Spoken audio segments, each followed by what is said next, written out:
It is a beautiful Sunday afternoon as fans make their way to Rogers Center for the third and final game of the series against the San Francisco Giants. Blue Jays looking to sweep the Giants here this afternoon on Father's Day.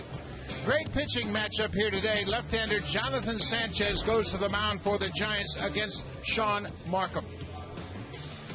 Hello, everybody, and happy Father's Day to you. I'm Buck Martinez along with Pat Tabler. And, Pat, in this series, the Blue Jays have really shown how they win games. They win games by the long ball. Good pitching early on, but the home runs really proved to be the difference in this series so far. Jays come into this game just below the league average, hitting seventh inning on of 250. But when you hit the home runs like the Blue Jays do, it doesn't take a whole lot of hits to score a run.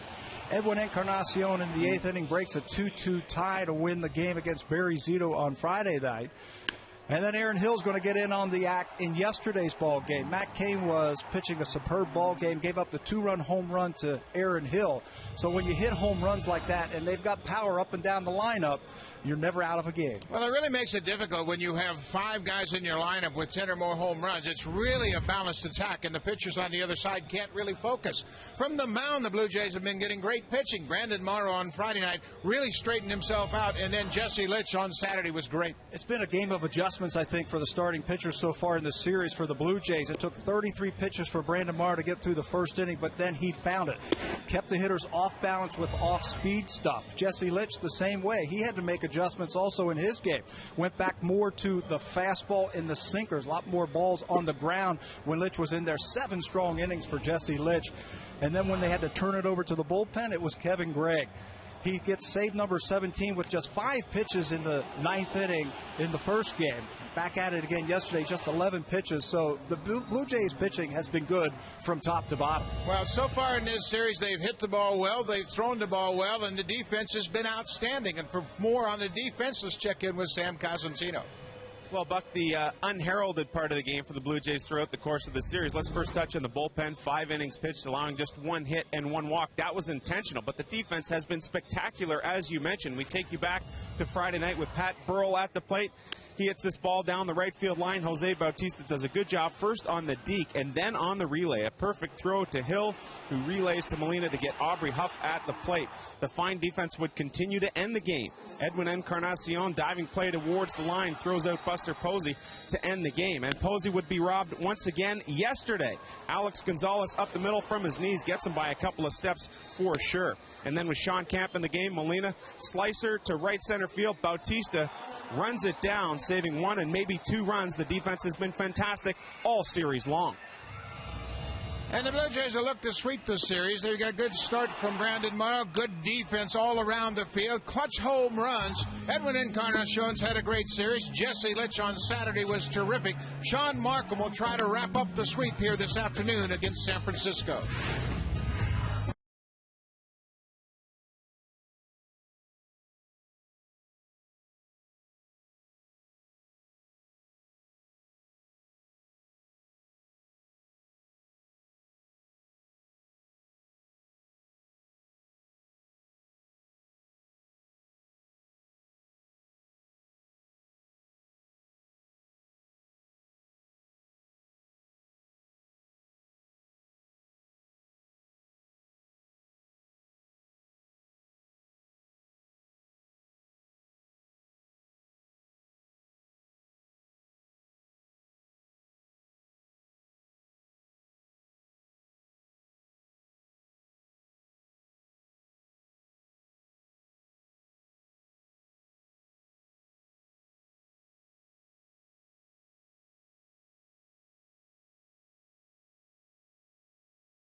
independently owned.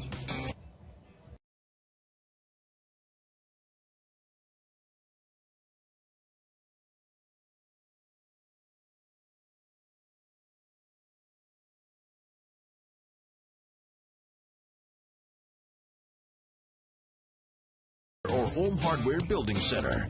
Homeowners helping homeowners. Welcome to Rogers Center and happy Father's Day. It is a beautiful day here at Rogers Center. Sky is bright and blue, lots of white fluffy clouds, and before the game the kids came out, had a chance to be with their dads and throw out the first pitch. This is a great opportunity, great ceremony, and a good touch for the kids to come out and throw out the first pitch to their fathers. They get to put on the uniform. I know my kids always got fired up about that, coming down on the field and putting the uniform on, and to do it with your dad on Father's Day. How special is that? It's great to have the kids around with their dads out there on this wonderful Father's Day. Blue Jays looking to sweep this series. They have really outplayed the Giants in every aspect. The Giants have been held to 2 runs on 9 hits through the first 2 games of this series. Take a look at the lineup for Bruce Bochy. Torres, Sanchez, Huff, top of the order. Andres Torres, over his last 14 games, has hit .314. 6 doubles, a triple, and 5 RBIs. He's really been a good table setter, top of the order. The rest of the offense has really struggled in this series. Huff is the 3-hitter. He is providing a .300 batting average, but they'll have their hands full here this afternoon with Sean Markham. Yeah, he bounced back in a big way in his last start. He held the San Diego Padres to just 2 earned runs over 7 innings. That was a 6-3 Blue Jays win. Since May the 1st, if you throw out his 2 starts that he had against Tampa Bay here in the month of June, Markham is 6-0 with a 196 earned run average. Also very good in the day. He's undefeated this year at 4-0, and his earned run average is in the top 10 in the American League in terms of day ERA at 2.58. Andres Torres, the switch hitter, will lead things off against Sean Markham. Torres batting .319 against right-handed pitching this year. First pitch strike on the inside corner. Torres has really provided a spark for Bruce Bochy. Look at the on-base percentage at .390, which is the 8th best in the National League. Blue Jays have really held him down, though. Kept him off the bases this whole series. 1 for 7 in the series for Torres. Torres is in right field this afternoon. Played in center field yesterday. Trying to elevate that fastball, but Torres wouldn't chase. Sean Markham at 6-3. Trying to improve upon that. He was good last time out against San Diego. Curveball evens the count at 2-2. He did a few things in that start that we didn't see in the 2 previous starts against Tampa Bay.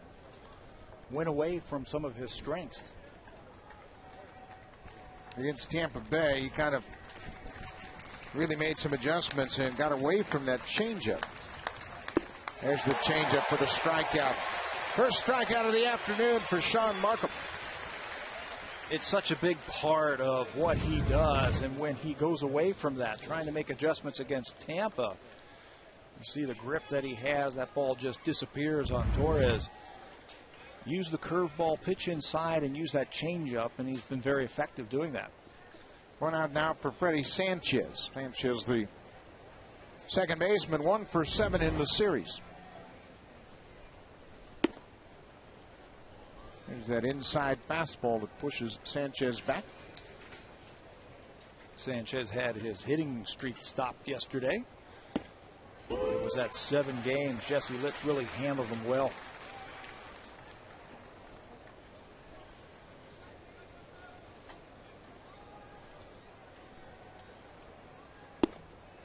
Just off the plate inside. 2 balls and a strike.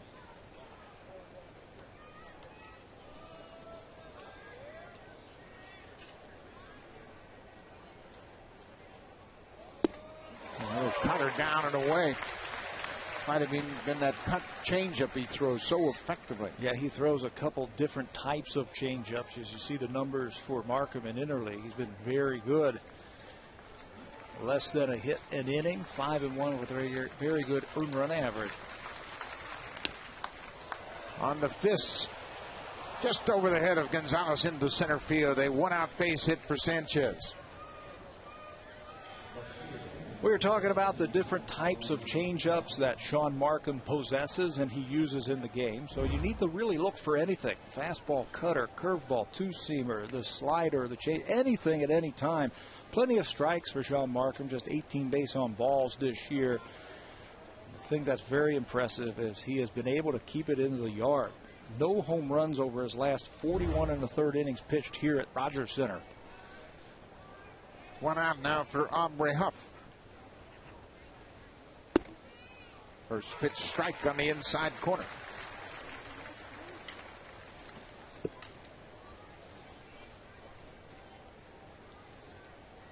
Huff obviously has faced Markham in the past. He's 4 for 9 head-to-head against the Jays right-hander. Down and away. Aubrey Huff's done a good job here in San Francisco. Finished up the season a year ago with the Tigers. He was traded from Baltimore to Detroit, and he's provided majority of the offense for this Giant ball club. He has provided some power. He had his 10th career multi-home run game a week ago today. You see those 11 home runs. That ties for the league, or excuse me, the team lead. And he has been red hot over his last 21.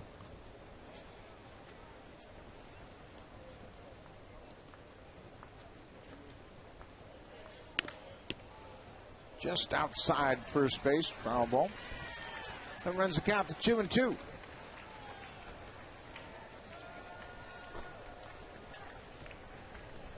Huff has always been a very dangerous hitter, Buck, I think because he's so big and he's strong, but he has a very short swing. Does not strike out a lot, and he has the ability to use the whole field. We have seen that in this series as he's driven balls from the right field foul line to left center field gap. Got it. Inside fastball. That two-seamer ran back down over the inside corner. You get a good hot hitter with strikeouts, so you know you've got your good stuff. Here's the defense for the Blue Jays this afternoon, and we've seen some great defense from them this whole series. Lewis Wells and Bautista in the outfield. Jose Bautista in particular with a great throw and a great running catch yesterday. Markham and Buck is the battery, and Alex Gonzalez has been flashing the leather also. He is second in the American League in assists for shortstops, covering a lot of ground. Juan Uribe takes the first pitch outside. Uribe playing third base here this afternoon. He's played shortstop, DH'd, and now he's playing third base. And Bruce Bochy really mixes up his lineup, trying to find some combination that's going to score him some runs. A ball and no strikes here. 2 outs in the first. He's got a lot of options with a lot of veteran players, and he's talked about giving guys days off here and there. Today it's Pablo Sandoval who's getting the day off today. So he's got veterans that he can bring off the bench if he needs to, and he mixes them all in there and keeps them fresh. 4th season here in San Francisco after a long run as the Padres manager. Outside, 3 balls and no strikes. Uribe 0 for 7 in this series, but he's been swinging a hot bat lately. 3 home runs, 11 RBIs. He and Aubrey Huff have really been instrumental in the Giants' recent hot streak. But in this series, the team has scored but 2 runs. A 4-pitch walk. A 2-out walk to Uribe, and Pat Burrow will face Markham. You don't see that a lot. Sean Markham walking a batter on 4 pitches. And that'll be a fine that he'll put in the kitty with the pitchers, the little game that they have, 4-pitch walk. He didn't have a walk in his last outing over 7 innings against the Padres. A very efficient 91 pitches through that 7-inning stint. Now the big right-hander, Pat Burrow. Burrow's had a couple of hits in 6 at-bats in this series.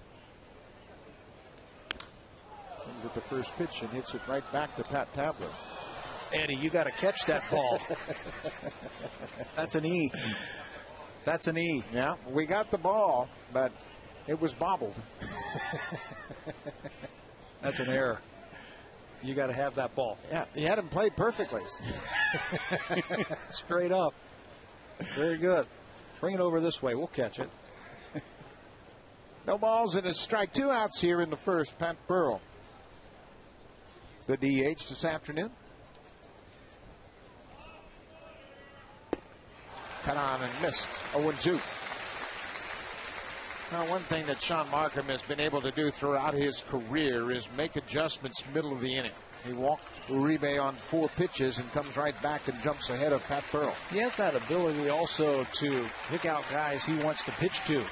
Maybe he didn't feel comfortable pitching to Uribe and feels a lot better with Pat Burrell. Markham wasn't quite set with that pitch. Asked to see another sign from John Buck. Burrell's only faced Markham once. He's 0 for 1. Boy, he has been a good sign for the Giants.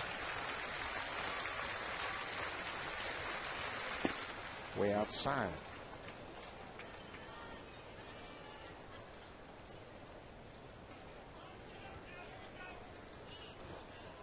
Giants were shut out 3-0 in yesterday's game. Jesse Lynch, Sean Camp, and Kevin Gregg did the trick. Held them to just 4 hits. Inside corner, strike 3. Pat Burrell caught looking at a Markham fastball. Sean Markham strikes out 3 in the first inning. Good fastball running down and in.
And 31 fourth in the American League East. It's Hill batting second. 9 games. He's really started to be productive. He's hit a couple of home runs, including a 2-run shot yesterday. He's driven in 8 runs, so got to discount the average a bit. He's starting to show a little bit more pop and more production. He'll be up against the tough left-hander Jonathan Sanchez. 14th star of the season for Sanchez. 5-5 record, but look at the earned run average at 278, 10th best in the American League.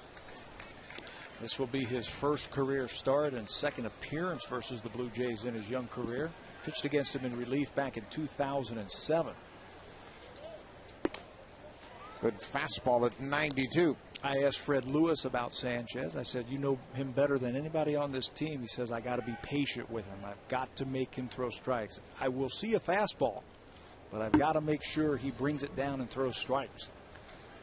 Well, we talked about facing your former team. Now, sometimes you can have too much information and you get your head all clouded with different ideas and what to do. And Fred Lewis is just trying to be patient enough to get a good pitch to hit, not try to do too much. 2 balls and a strike. Fastball down and away. Sanchez at 5-5 mentioned a great ERA. Opponents hitting just .202 against him. And this is a tough staff. And we've already seen Zito, Matt Cain, now Sanchez. We missed Tim Lincecum, who will pitch on Tuesday. Good fastball cut on and missed. Tough against lefties also. Lefties hitting just a .151 against him, which also places him in the top 10 in terms of batting average against. He's got a good fastball.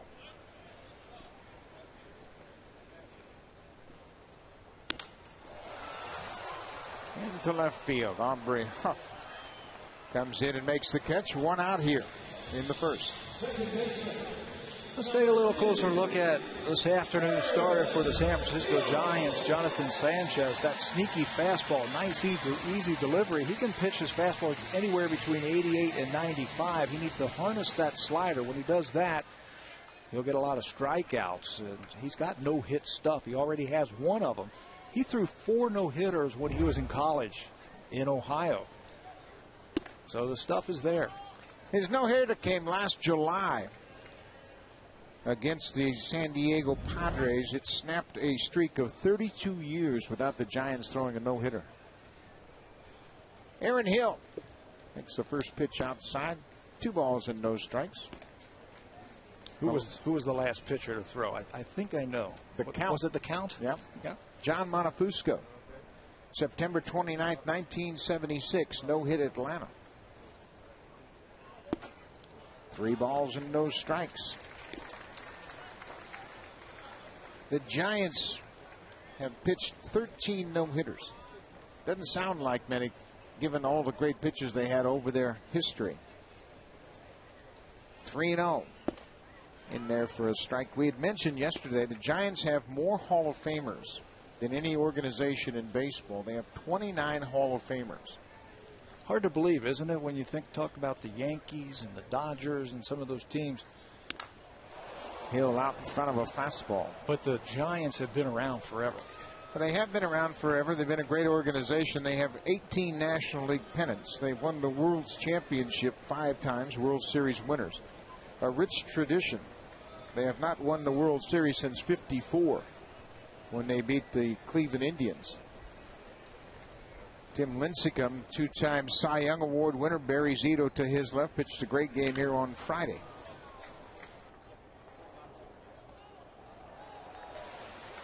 But the Giants are in the mix this year. That National League West is truly a deep and talented division. Padres currently lead the Dodgers by a game. San Francisco a game and a half back.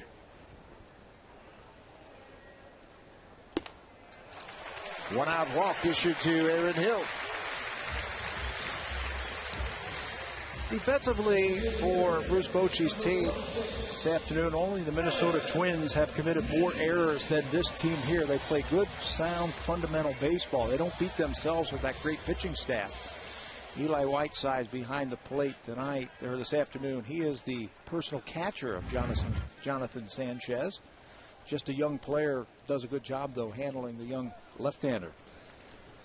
Whiteside was behind the plate when Sanchez threw that no-hitter last July. One out now for Adam Lind. Ducks away from an inside fastball. The Blue Jays are just 6-9 this year against left-handed starters.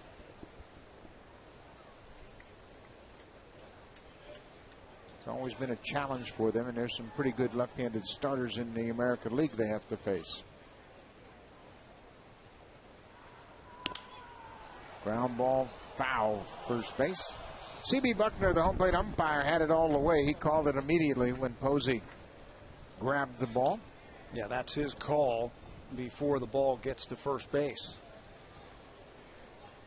Buckner right on top of that. He's had a good series, like you were saying, before tonight's telecast. He was at second base. He made the good call when Jose Bautista beat that throw to second base to keep the inning alive. A couple bang-bang plays at first last night. A ball and a strike to Adam Lind. Chased the high fastball. What do you think the problems are for the Blue Jays facing left-handed pitching?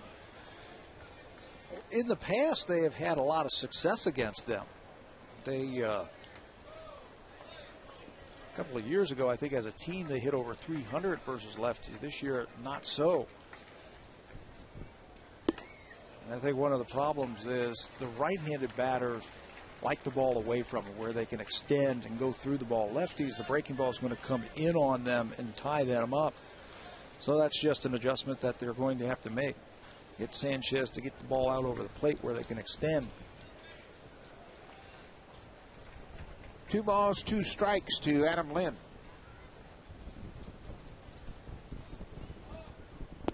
Breaking ball got him. Nasty breaking ball down and away.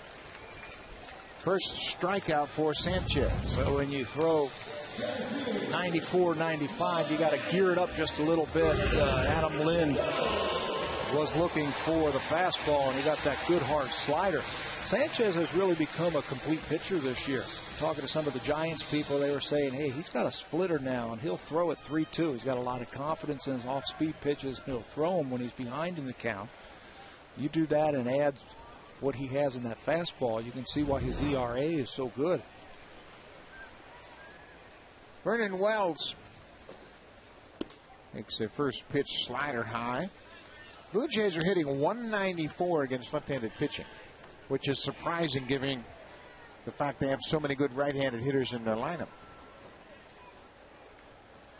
They won 22 games last year versus left-handed starters, so it is a little bit of a surprise. Wells and Hill and Bautista, Gonzalez, Buck, all of them good hitters, but not having success against the left-handers. Now, they've run into some pretty good left-handed starters this year. David Price has beaten them 3 times. Tampa Bay young left-hander. John Lester from Boston has beat him. Joe Saunders from the Angels. John Danks of the White Sox. The categories are pretty impressive, the caliber of pitchers that they have gone down to, even Jeff Francis in Colorado. Ball and a strike to Wells. All of those left-handers that you were talking about, except for Saunders. Here are the numbers, right-handing versus left-hand. 194 with a team one-loss record of 6-9. All of those left-handers that you mentioned, except Saunders, hard throwing with good strikeout pitches with breaking balls.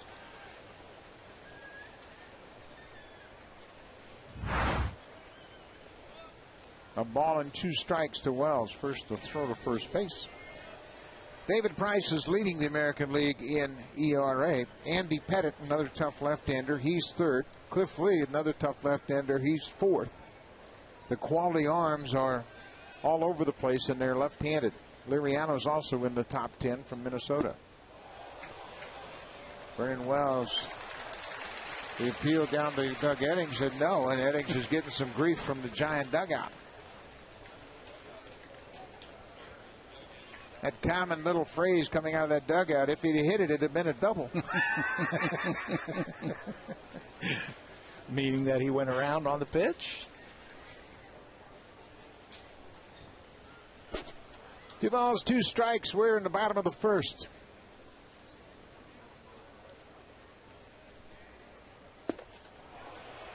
Buckner at that time calls Wells for the swing. Sanchez strikes out 2 to end the first inning. Good breaking ball from Jonathan Sanchez. We are scoreless after 1 at Rogers Center.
Others, Lyle Overbay first came up September 4th, 2001 with the Arizona Diamondbacks in San Francisco, ironically. His dad, Mike, has enjoyed his son's time in the big leagues ever since. When I got called up, I never got into a game, but I got called up in San Francisco, actually, and he was there with my uncle, and just being a part of it, I mean, I think he's more happy about it than I was. I mean, just more thrilled and all that. I mean, he enjoys it just because it's. I'm sure. I mean, he loved baseball. He loves the game, and he can live through me. Lyle Overbay with his thoughts on Father's Day about his father sharing that moment when he got called to the big leagues. That's pretty impressive. You can share that great moment, and I can relate to the father's pride, because we as players are just overwhelmed by what's going on and don't really appreciate the significance of making your debut in the big leagues. Buster Posey pops it a mile high. Hill battling the sun. Now Gonzalez comes over to try to help him out, and they're going to be able to keep Posey at first base. Boy, that was trouble from the moment it was hit. Yeah, all you had to do was watch Aaron Hill. I don't think he got a hold of that ball as soon as it left the bat. He was battling and battling that sun, trying to shade his eyes. You see him with the glove up, trying to find it. Right there, he's saying, I don't have it. Alex Gonzalez, heads up play, almost came over to make the play. But that is a helpless feeling when you are underneath that ball. No, Gonzalez really saw right away that Hill wasn't going to be able to make the play, and tried to help him out. But that's just a tough play to get that ball right dead in the middle of that sun. It's a hit for Posey. He's had some crazy at-bats this series, hasn't he? He got robbed a couple of times on fine defensive plays. That snaps an 0 for 10 for Posey. And he's sitting over there at first base saying, that's a makeup for all of the hits that I've been robbed of this series.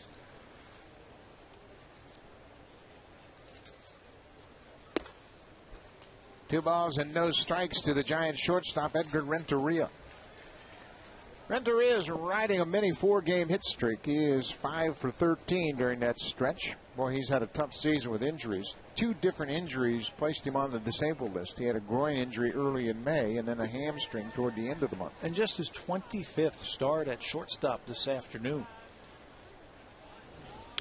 He missed that bat, especially against the Blue Jays. In his career, he has really worn out Toronto pitching. .344 average for Renteria, which is the second best among averages for opponents versus Toronto. Oh, he's well in this ballpark also. .354 average in this ballpark. And the one thing about it is it's just a mental picture. You have good feelings when you see that uniform out there because you've had so much success. I'm still looking for that uniform. It's got blue on it. I never saw one that really made me feel good. But there are stadiums where you feel more comfortable. No question. People will say, you're crazy. Yeah. There's no way. But there is a way that you stand in that box and you just see the ball so much better. It feels right. Yeah, you get into a batter's box. I've only heard one player say that they didn't like hitting in this ballpark. 3-1 to Renteria on the corner for a strike. It's got a great background. Yeah. First of all, and that's the key, I think, when you're hitting in ballpark. Does it have a good background, good black background? That's what you're going to be seeing when you're standing in the box. The one player that told me he didn't like hitting here was Wade Boggs. What? Can you believe that? No. He just never felt comfortable here. And, he was so superstitious and had so many little nuances. There goes the base runner at first. The ball is inside for a ball. No throw to second base. The second walk of the game issued by Sean Markham. 2 on and nobody out. See, I didn't think there'd be any ballpark that guy would worry about where he hit it. Yeah, but you're right. It's just a matter of how well you see the ball. Background is good. You feel good.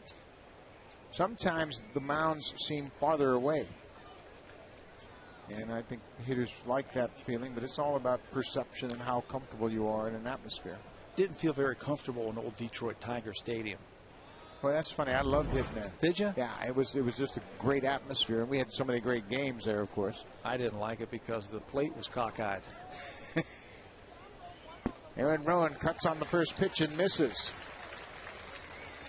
Now, if I was a left-handed hitter, I would love hitting in Detroit. People think you're crazy for saying that, but that was true. It was out of whack. It wasn't lined up correctly according to the stadium and the foul lines. It was just a little bit off kilter. And you just felt really uncomfortable, at least I did, standing in that batter's box. No balls and a strike to Aaron Rowan. Chases a breaking pitch off the plate, 0-2. Well, this is what Sean Markham did in the first inning. He gave up a one-out base hit, then struck out Aubrey Huff, then walked Uribe, and struck out Pat Burrell. He ended up striking out the side in the first.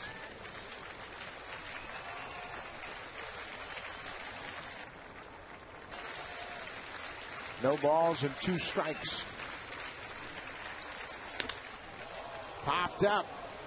Vernon Wells calling for it in center. No problem with the sun for Wells, and he makes the catch. Wells had a little different angle on that ball. He was looking more toward the right field foul line, and that ball never got in the sun.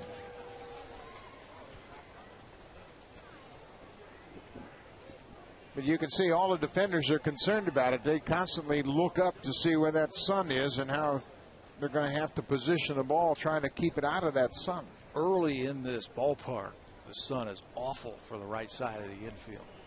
Just awful. The best thing you can do is try and get on the side and angle your thoughts. Remember Vizquel in Cleveland, when there was balls that were hit into the outfield, he would rather catch it over his shoulder because it would block the sun, and then catch it standing right underneath them. The catcher, Eli Whiteside, will hit with 1 out and 2 on. Breaking ball misses down.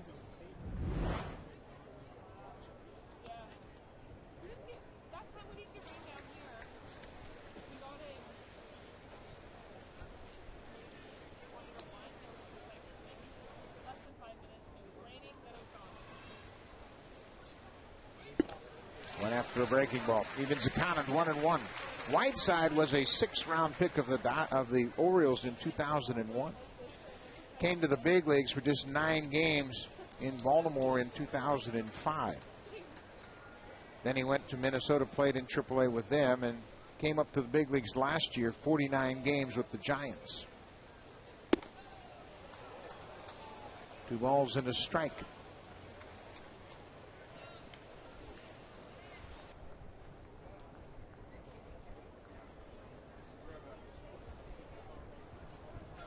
Big lead at second base by Posey, the runner. Not a bad time to maybe put on a pickoff play. Watch the lead that he is getting with Markham on the mound. Fastball for a strike, 2-2. Well, Posey trying to get a good secondary lead off there. Has very aggressively. You can see he's already on the artificial turf beyond the dirt at second.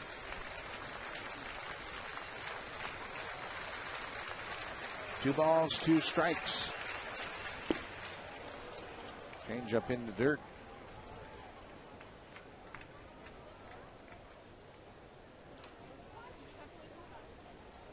This might be the time to do it right here. Runners could be taking off to stay out of the double play. I don't think Sean Markham has one of those inside moves where he lifts his leg and then spins towards second base. That wouldn't be a bad idea. Maybe you catch him leaning a little bit towards the next base. Full count. 1 out here in the second. Struck him out. Markham comes back to strike out Eli Whiteside. 2 down here in the second. Well, when he has needed it, he has gotten it over at the right time. 4th strikeout of the afternoon. Cutter down and away to pick up the strikeout.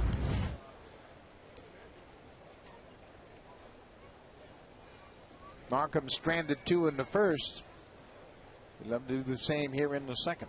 Maybe that strikeout will get him into a rhythm. Right now, with coming out of the stretch, it doesn't look like Sean is in a very good rhythm. First pitch strike to Torres.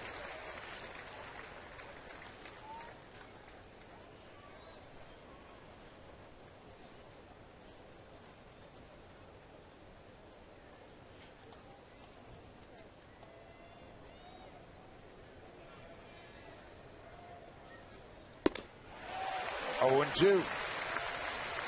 Well, you're right. He is right back in the groove after striking out Whiteside.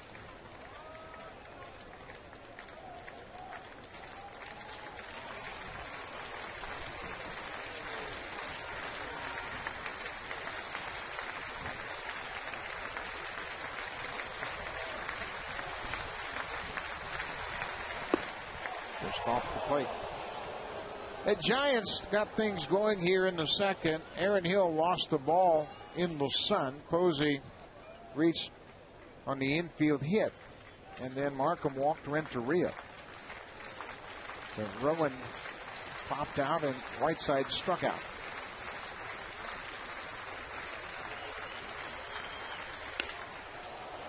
Lifted down the left field line into foul territory. Encarnacion can't make the play. Long run for the third baseman. Needed just a couple of more steps and he would have been able to make that play. Jays have played great defense this series. Encarnacion finds the wall, but it's just out of his reach. How much does it help the defense that you've got great pitching? Boy, you keep on your toes. You keep into the game mentally. You want to make the play. You want the ball hit to you. When you see all the great defensive plays and the pitching has been throwing strikes, you want that ball to come to you so you can make the play. A ball and 2 strikes, 2 outs here in the second. Got him. John Markham comes back and strands 2 more base runners. He strikes out Torres to end the inning. A very good changeup. He struck out 5.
Sanchez strikes out the final batter of the game to wrap up the no-hitter. His father was in attendance in San Francisco.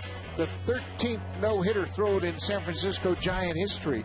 Snapped a 32-year drought. The last time the Giants had thrown a no-hitter was 1976. It was the first no-hitter thrown by a left-hander since Carl Hubble threw a no-hitter against Pittsburgh in 1929. A ball and a strike to Alex Gonzalez.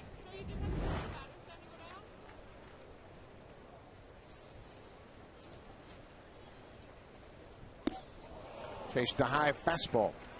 Gonzalez had a big RBI in the 8th inning, an insurance run after the Aaron Hill 2-run home run. Gonzalez drove in the pinch runner Dwayne Wise to make it 3-0.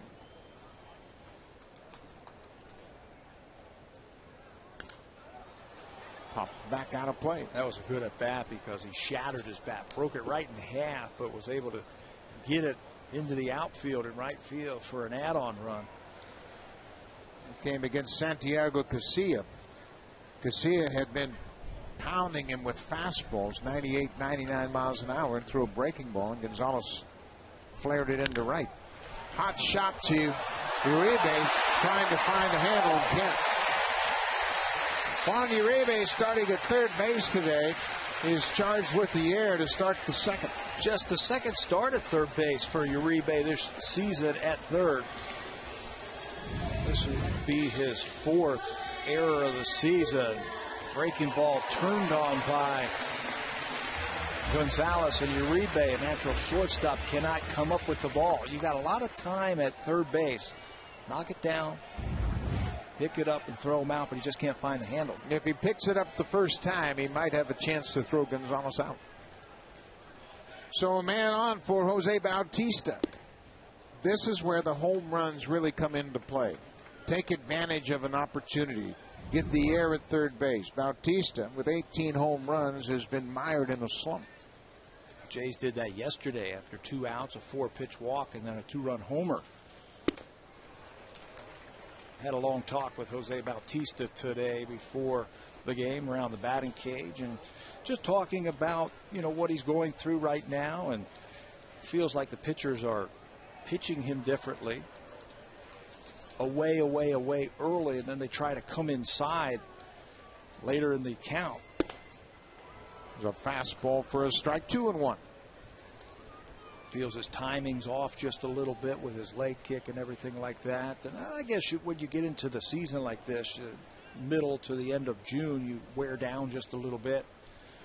Thrown off just a little. And that changeup he was out in front of. Bautista's just 2 for his last 34, and Cito talks about mental fatigue.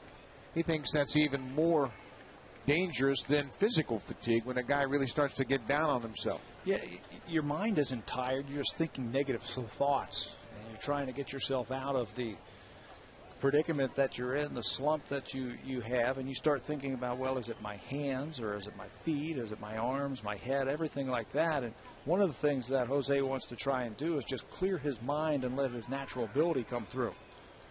2-2. Up and away. 3 balls and 2 strikes.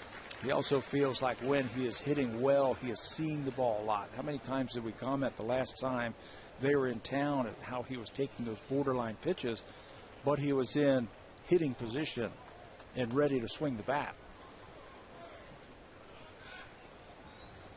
3 balls and 2 strikes to Bautista. He walked him. So the air and the walk now. Blue Jays have something going here in the second.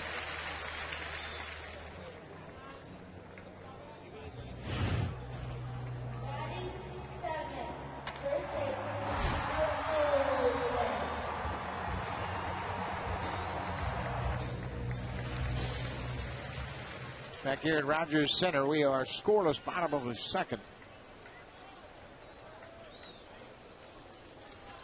Alex Gonzalez reached on the air by the third baseman Juan Uribe. Then Jose Bautista walked. Sanchez will deal now with Lyle Overbay.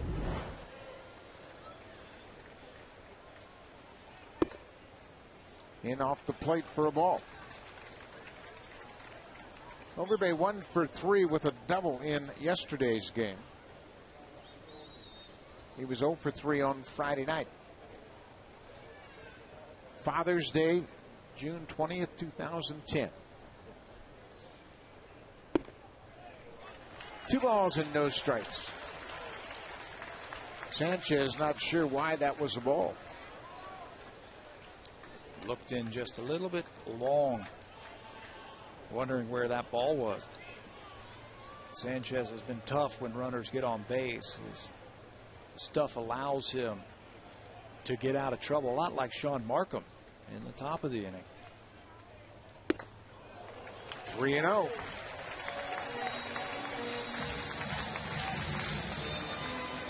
Fred Lewis said before this game started that patience is going to be very important against Jonathan Sanchez. Make him throw you strikes. Sanchez has walked 34 batters in 81 innings coming into this game. He's issued 2 more here this afternoon.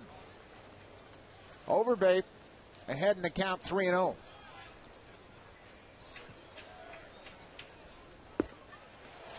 That'll load the bases. Back-to-back walks after the Uribe error.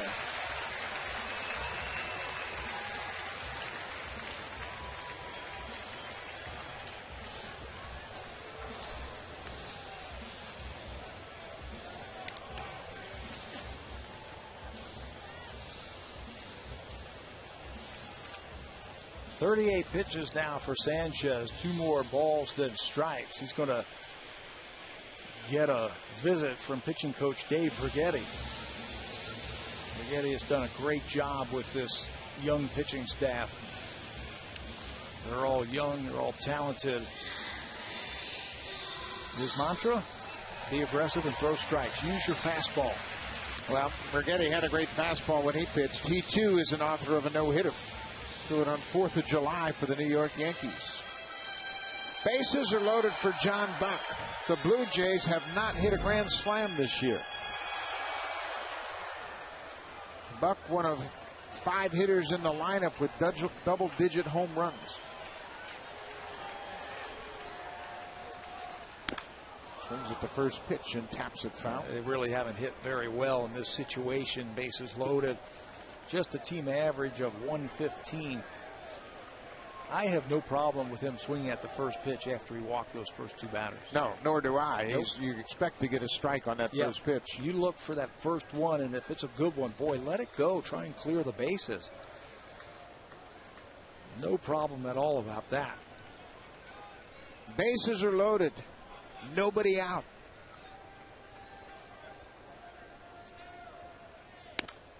Excuse me, down the right field line. This is trouble. It's down for a base hit. Gonzalez comes in to score. Bautista's right behind him. John Buck's hung up between second and first, and he is tagged out. The excuse me base hit down the right field line. John Buck picks up 2 RBI. He is tagged out. He got hung up between first and second. Boy, that's taking advantage of 2 walks and an error. High fastball. He didn't mean to swing. Tried to stop it, but he places it perfectly down the right field line. 2 runs are going to score on it, on this ball. Buck was thinking second. I was watching him the whole way, and he made a good hard turn anticipating this throw coming to second base, but when it went behind him, he kept going, and that's when he got caught, right in between the runner. Renteria did a really fine job of closing the gap so Overbay couldn't score from third base. So 1 out now, runner at third base. Heads up play by Renteria, and the infield's going to come in now. Encarnacion takes a first pitch strike. Late on a fastball, 0-2.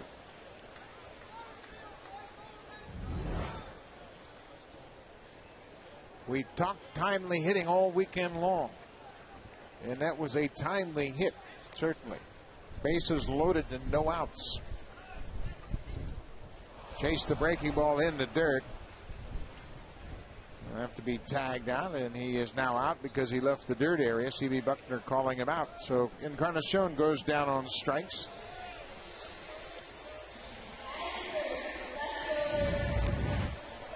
Sanchez with a breaking ball. Good job by Whitesides to block that one. Encarnacion so upset with himself, doesn't even make an attempt at first base. So there are 2 outs now with a man at third. Overbay's at third for Fred Lewis. 2 runs in.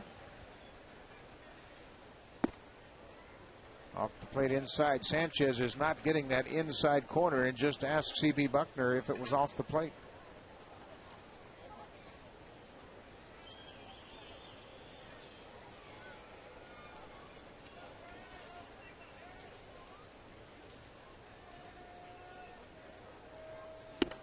Look out.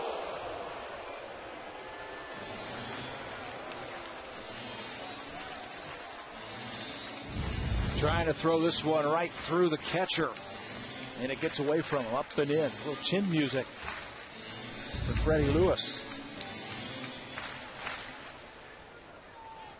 That'll clear your focus a little bit. 2 balls and no strikes on Fred Lewis. 2 outs in the second. 3-0. Aaron Hill on deck.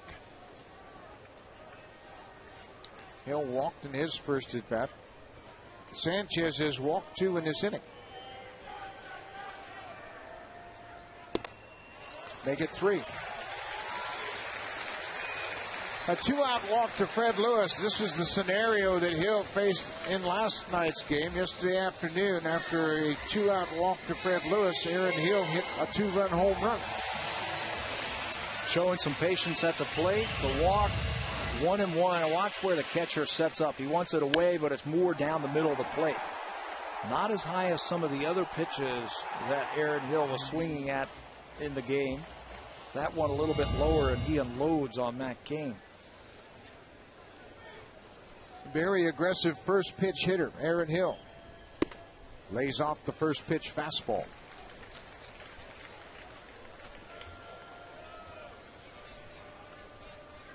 He is having a little bit of a family reunion here. His father, Walt, mother in from California. Grandparents are here. Pretty good Father's Day weekend for the family.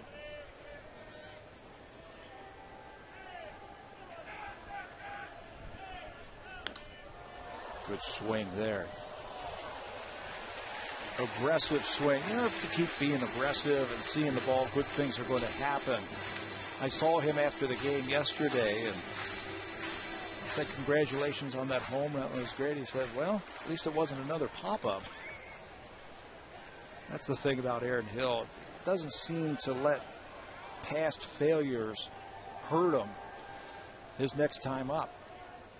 Ball in the dirt, gets away from Whiteside, and Lewis will move into second.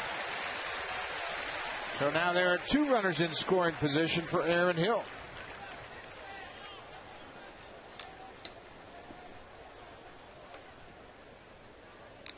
Sanchez had a rough inning. It all started with a routine ground ball to the third baseman that was booted by Juan Uribe. Then back-to-back walks and a check swing, 2-run base hit by John Buck.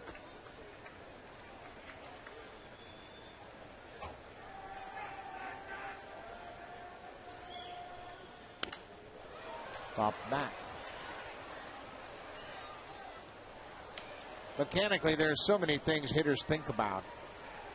And I guess the best way to approach it when you are mired in a season-long slump is try to be short and quick. Don't try to hit it far, try to hit it hard. He said a really interesting thing after yesterday's game about getting the barrel of the bat out. And the best way to do that is being short to the ball. 2 balls, 2 strikes, 2 outs here in the second. 3-2.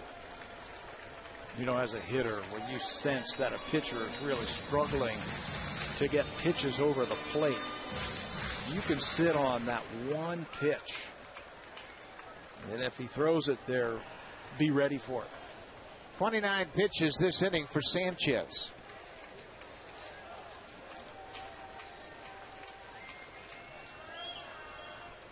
Breaking ball.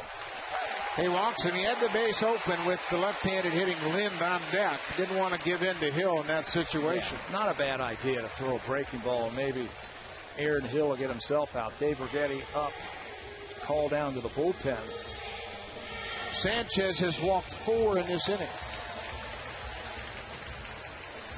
Fred Lewis was telling me before the game, I said, give me a quick scouting report on Jonathan Sanchez. He says, great arm. But he's the kind of guy that if he doesn't have his good stuff, he could throw 100 pitches in 4 innings. And I said, 100 pitches in 4 innings? Well, he's halfway there. And it's the second. Freddie was right on. Big Denny Batista grabs his glove. He's starting to loosen up for the Giants in the right field bullpen. Adam Lind takes the first pitch strike.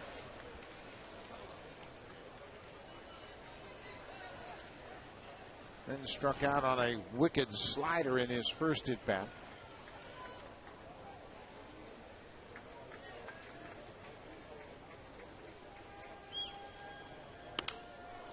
Popped back out of play. 0-2. Isn't it funny how a left-handed batter can come up here and all of a sudden Sanchez can make 2 perfect pitches, and Lynn's got to be thinking, why me? Comfort zone, right? Lefty comes up, hey, it's comfort zone. And now you got to battle. Got him out last time with a slider. Looks like Lynn was sitting on it the first 2 pitches.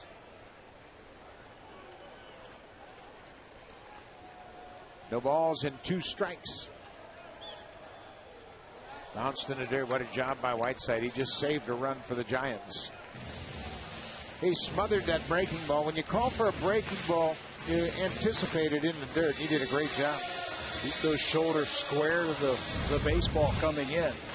Not necessarily trying to catch it, just keep it in front of you with any part of your body. He does just that with his wrist. A ball and 2 strikes. Bases are loaded.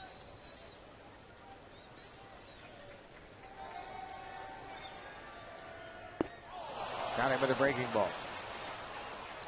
Throw to first base for the out. Jonathan Sanchez walks 4 in the inning. Gives up 1 run, having a little discussion with the home plate umpire on the strike zone. But the Blue Jays break through. They score 2 on John Buck's check swing single.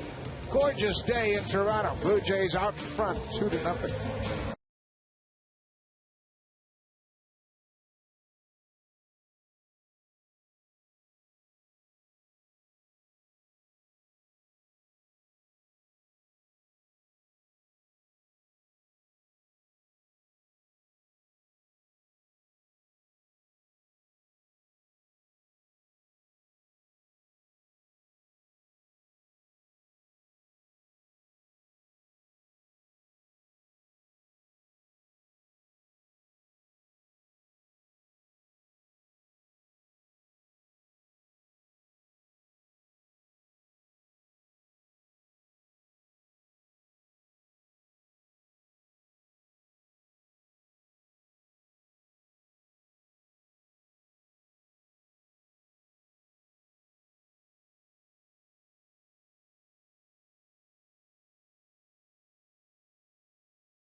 And I are wearing these beautiful blue ties in recognition of Prostate Cancer Awareness Day. Major League Baseball and Prostate Cancer Canada have gotten together to bring awareness to prostate cancer and try to raise some funds and continue the research for prostate cancer across North America. There's the website, www.prostatecancer.ca.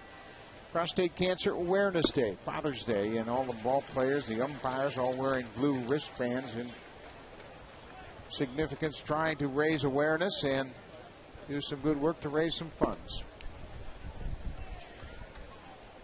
Now you can purchase these prostate cancer ties.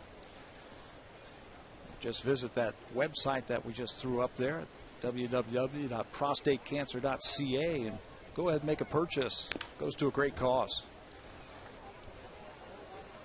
So many baseball players, especially managers, have dealt with prostate cancer. Joe Torre, Dusty Baker have beaten prostate cancer, and they're certainly involved. And on a day like today, they want to raise the awareness of prostate cancer research and certainly to get tested.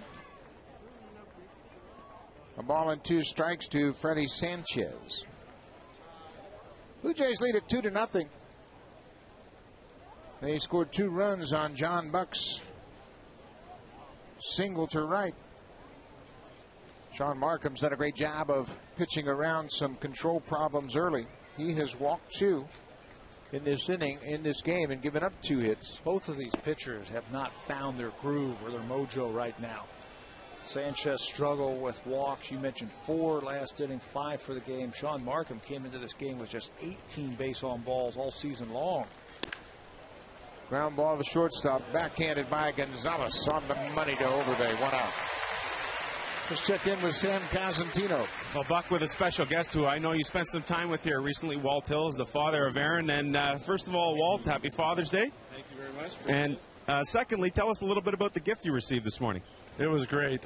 We had batting practice down on the field with Grandma and Grandpa, Aaron's Grandma and Grandpa, with Grandpa, and we just had a great time. It was just a blast. Had a good time.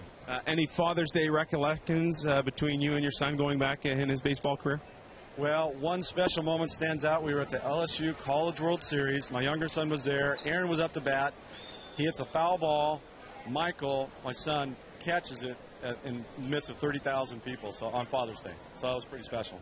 Pretty awesome to be able to experience that and experience your son here in the big leagues. When did you get a sense that Aaron might be able to make a career out of this? You know, high school he was really, really good and started getting some interest. But then once he got to LSU and got some really good accolades there and started doing well, that's when I thought he might have a chance.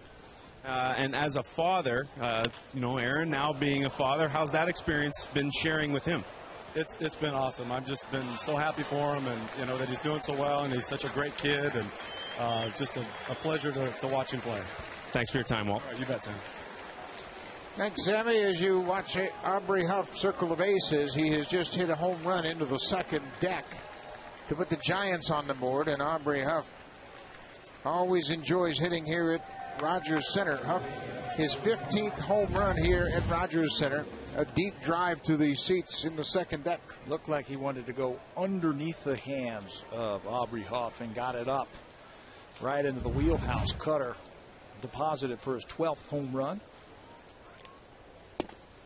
Markham comes right back with a get-ahead strike to Juan Uribe. Blue Jays have 4 different players with at least 12 home runs. That is the Giants' first this year with 12 home runs. Blue Jays lead at 2-1.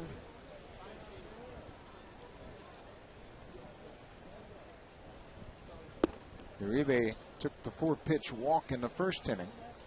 He was stranded when Markham struck out Pat Burrell to end the inning.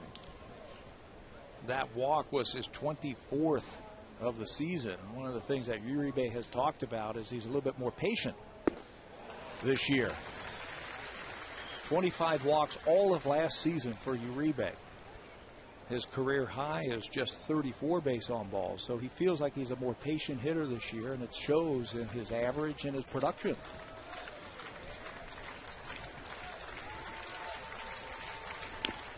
Cued off the end of the bat. Markham's a good fielder. He's going to have to make a good throw, and does.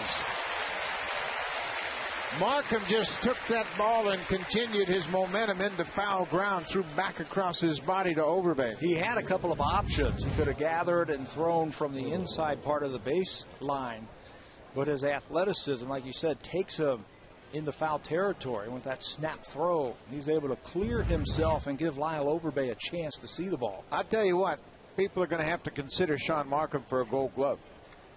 He is that good a fielder. Easily. We've seen 4, 5, 6 excellent plays by Markham so far this year. First pitch down and away to Pat Burrell. It is such an asset to have a fielder like Markham that can handle his position and make some exceptional plays. Well, there's so many different things that you can do with your infield. You don't have to play the corners up when there's a batter who is a threat to bunt because he covers so much ground. If there's runners on first and second and you're trying to put a bunt play on, you can just leave your third baseman over there because Markham will cover the whole left side for you. Now, when you think about last year's Gold Glove winner, Mark Burley, he's very similar to Sean Markham. A lot of balls put into play, a lot of balls off the end of the bat. You have to be a good fielder when you throw like that. But, of course, Markham was an infielder in college, so you can really see his athleticism. But I think he should certainly be considered for a Gold Glove. High drive to center field. Not a problem for Vernon Wells. No sun issues there as Markham gets out of it. Aubrey Huff reaches him for a home run. It is a 2-1 game.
You can vote for your favorite Blue Jays players, Vernon Wells, Jose Bautista, and Alex Gonzalez. Cast your vote at BlueJays.com. Fans are reminded you can vote a maximum of 25 times per email address. Vote early, vote often. Send your Blue Jays to Anaheim for the All-Star Game.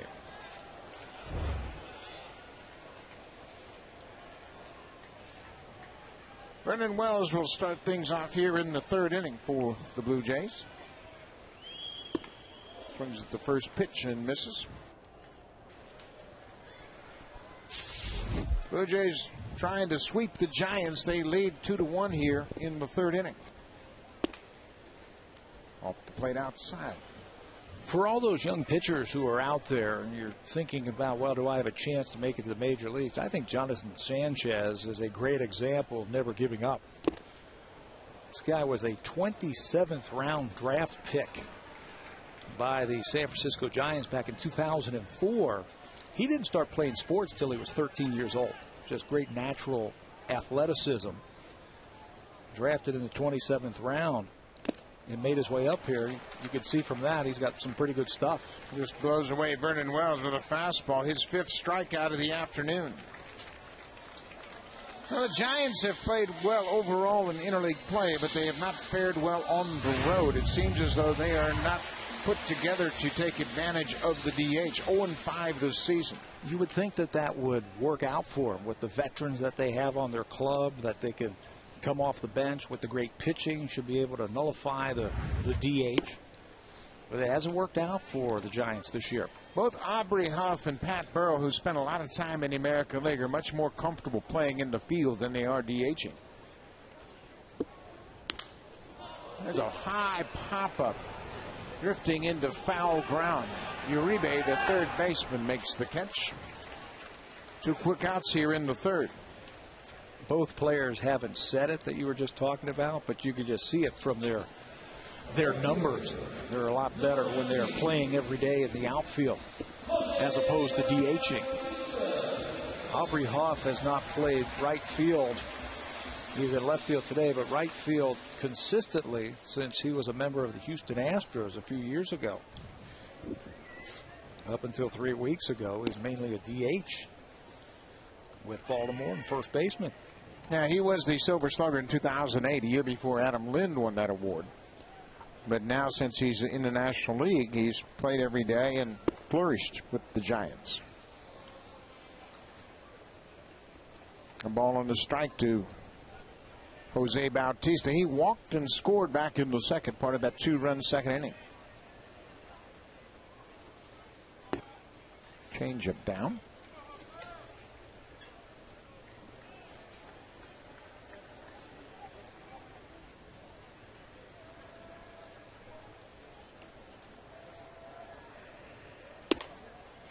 Three balls and a strike.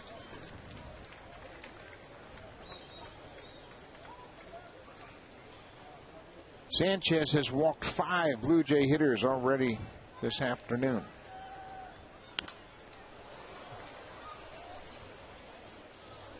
And this is a dangerous club to issue the free passes to because they have so much power. That'll turn into a multi-run home run. 50% of the runs generated from the home run. You don't want to be giving them free passes. Broken bat, base hit to left field. Maybe that'll get Jose going. Just caught it off the end of the bat. He's freeing up his hands a little bit more. Pitching him tougher, breaking balls in fastball counts. That fastball off the end of the bat, but it'll be a base hit. That bat dying a hero for Jose Bautista. That snaps a 0-for-9 skid for Bautista.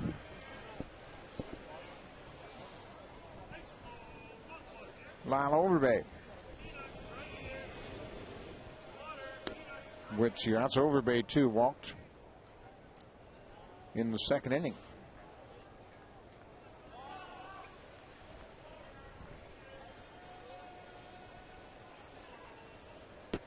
Wow. Hit him. That got him right in the rib cage, and he's on base for a second time today. Fred Lewis had to duck away from an inside fastball, and this time Overbay can't get out of the way. Nothing you can do with this one. You try and turn out of the way, but it's right there, right in the ribs. And just for a second, it takes your breath away. So now John Buck with a chance to build on the lead. Buck had that excuse me single down the right field line that drove in the 2 runs the Blue Jays have scored.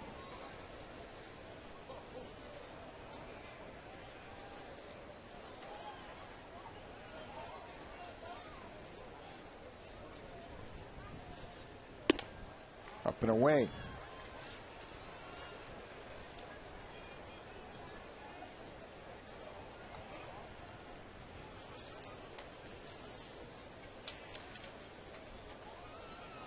Bottom of the 3rd inning. 2 outs, 2 on. Sanchez called for the ball at second, but Jonathan Sanchez stepped off. Trying to shorten the lead of Jose Bautista.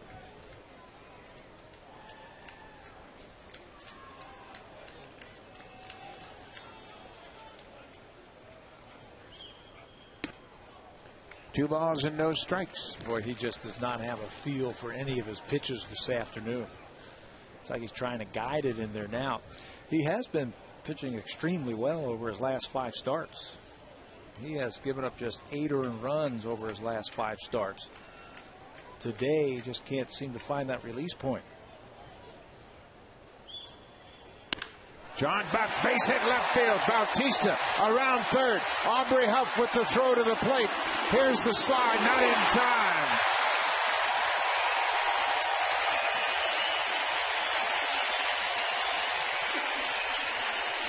Two-out base hits make managers very happy. And starting pitchers. John Buck comes up with his second RBI hit, a bullet in the left field. Bautista running all the way with 2 outs is going to come ahead and score into the back door when that ball is dropped by Whitesides. Good aggressive base running by Overbay going from first to third. And Buck picks up his 38th RBI. Pretty good throw by Aubrey Huff, and Whiteside trying to swipe tag the runner. Couldn't come up with it. Bruce Bochy is out of the dugout, and he has made the call to the bullpen. It'll be a short afternoon for Jonathan Sanchez. Just 2 2/3 innings pitched. Control led to his problems.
And here with 2 outs in the 3rd inning, Bautista started his career with the Florida Marlins, and he bounced from Baltimore to Kansas City to Colorado, Detroit, Pittsburgh, and now here, this is his first year in San Francisco. You mentioned he's just 29 years old. This is his 4th big league seasons with a ton of organizations. And he's pitching out of the bullpen now. Features a fastball in the low 90s, up to about the mid 90s. His best pitch is the slider. Bautista last pitched on Tuesday night.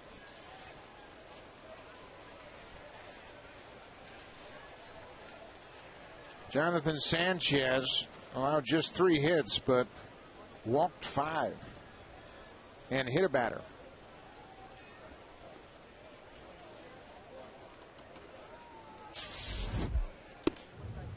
And when Encarnacion bats with 2 outs and 2 on here in the third. Encarnacion 0 for 3 against Bautista.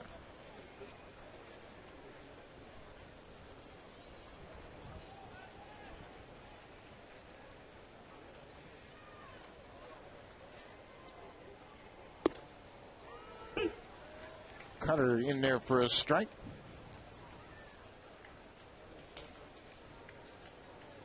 Blue Jays would love to be able to add on runs here. It is 3-1 with 2 outs, second and third. Overbay at third, John Buck at second. Popped up. Uribe, the third baseman, into foul territory, and Bautista gets out of it. But the Blue Jays add on a run. Take advantage of Jonathan Sanchez's wildness. John Buck has driven in 3.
To you by your local independently owned home hardware or home hardware building center.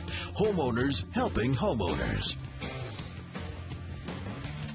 It is Father's Day, Home Hardware Father's Day here at Rogers Center. Beautiful crowd, a lot of kids out, and fathers enjoying a baseball game with their children.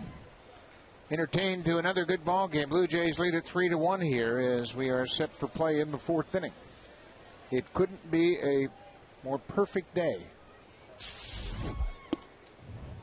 The first pitch around the plate with the breaking ball. Buster Posey, the first baseman, had an infield single, a pop-up that was lost in the sun by Aaron Hill.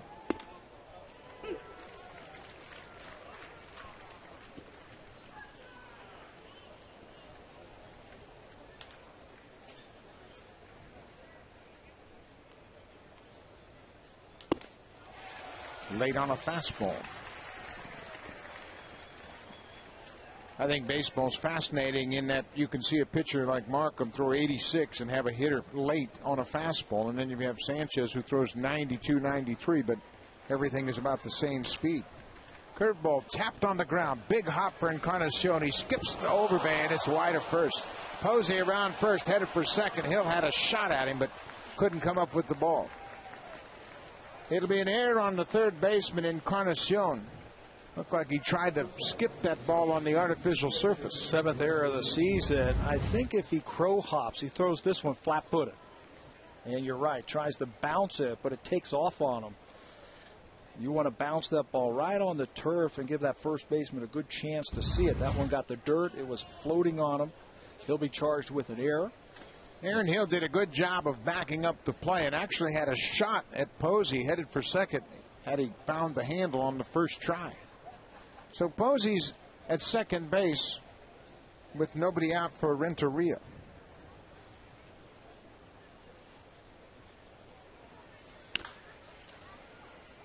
Pulled outside of third.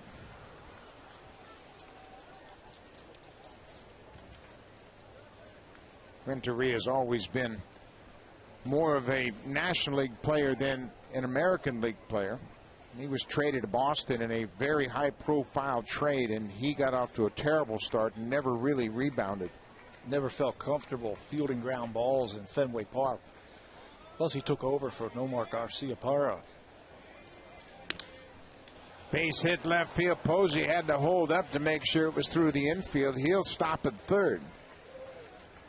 So an error and a base hit. The Giants have something going here in the fourth. Renteria continually has been a thorn in the side to the Blue Jays. Another hit. Again, 344 average coming into this game in his career versus Toronto. Rips the ball right by Encarnacion and Gonzalez in the left field. There's Posey, the runner. Again, he's got to make sure that that ball gets by. Being down by 3 runs, you don't want to be running into outs. So it's first and third now with nobody out. Center fielder Aaron Rowan popped up to center his first time up.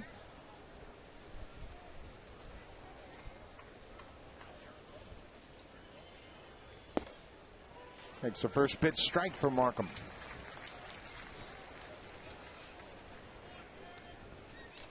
Blue Jays will trade a couple of outs for a run with a 3-1 lead here in the afternoon. Play the infield back.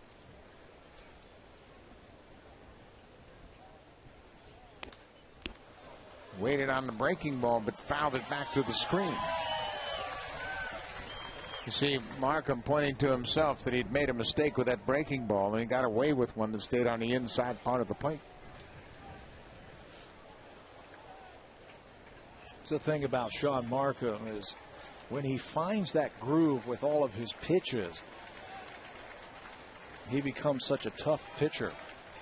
Right now, he has not found that rhythm. 0-2 to Rowan. Down in the dirt. He hasn't had a 1-2-3 inning yet this afternoon. It seems like he has been pitching out of the stretch all afternoon. That could have something to do with your rhythm on the mound.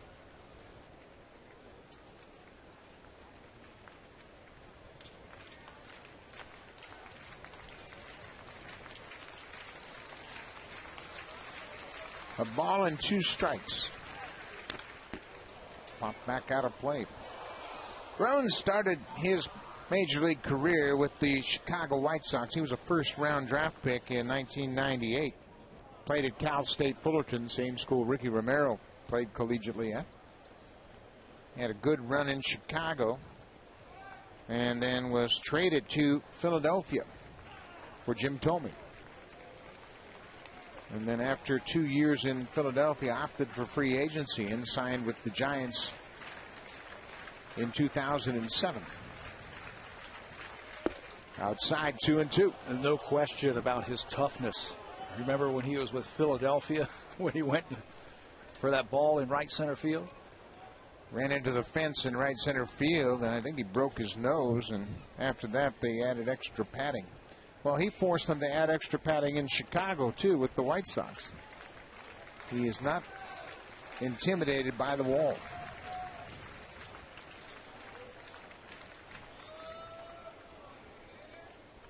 Markham and John Buck going to talk Rowan over a little bit, see how they can finish off this at bat. Markham thrown quite a few pitches, 74 pitches here with nobody out in the fourth. Last time out over 7 innings through just 91 pitches against the Padres.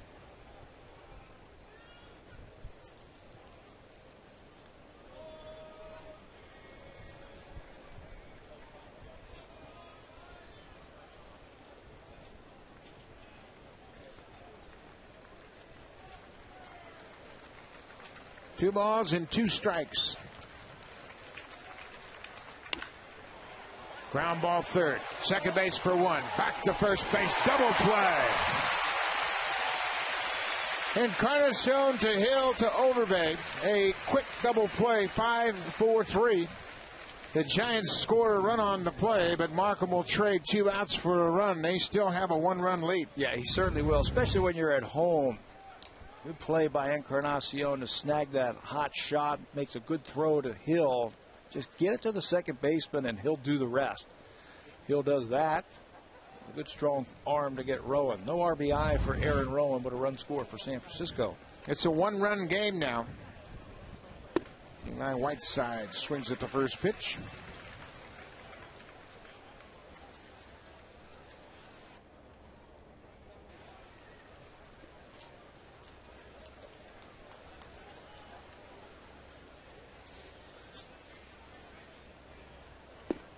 In watching that double play, Encarnacion to Hill to Overbay, and then I think about Jose Bautista as well. None of these defenders have taken their hitting woes to the field with them.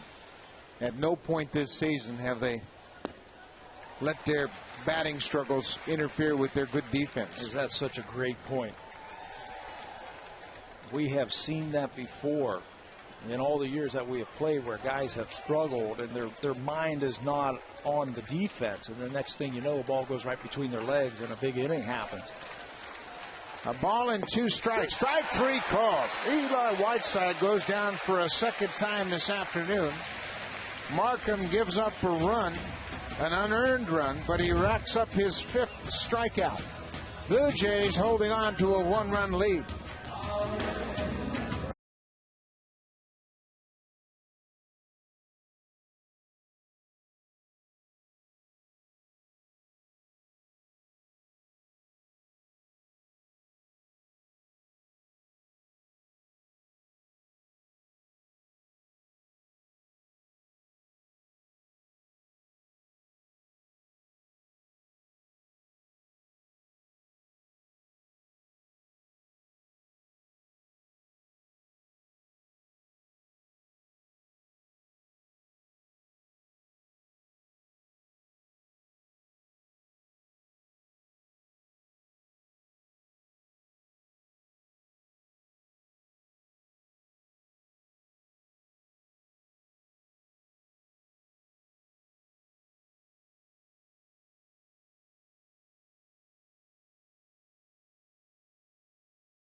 Detailed, he was disciplined, but it was a fair discipline. He would give me a kick in the rear end when I needed it, but it also lifted me up when I needed it. He was a great leader in our household, and all we could ever think about when we lost him was how great he was to all of us and how much we'd taken from him. Jack Butterfield had these words for a young Bryant. Whenever he was down, he would say, get it to the top, stick your chest out, and get up the field. In other words, leave the past in the past and start anew, words that Brian Butterfield still lives by today. Great memories for a Father's Day. Long drive down the right field line. Pat, you knew Jack Butterfield when you were with the Yankees. He was quite instrumental in the development of that organization. Yeah, he was the minor league director, and had a chance to cross paths with him, and I remember him to this day. That's why I like Brian so much, because he reminds me of him. Disciplined, but fair. Pat Lewis takes the pitch up now, evens the count at 1-1. Jack Butterfield gets an awful lot of credit for the turnaround of the Yankees, especially in the farm system, when they really started to develop those great players coming out of their own system. Yeah, they developed players like Willie McGee and Don Mattingly and Steve Balboni. Great players. How about Willie Upshaw and Fred McGriff? A couple of guys that came through that Yankee system. They weren't too shabby. Garth Orge was there around that time also. And the guy who ran the whole thing was Brian's father, Jack. Damaso Garcia. Yeah. Another guy that came through the Yankees and had such a run here with the Blue Jays. And a breaking ball on the corner. That evens the count at 2-2 to Fred Lewis. Blue Jays are up 3-2 here as they bat in the fourth inning.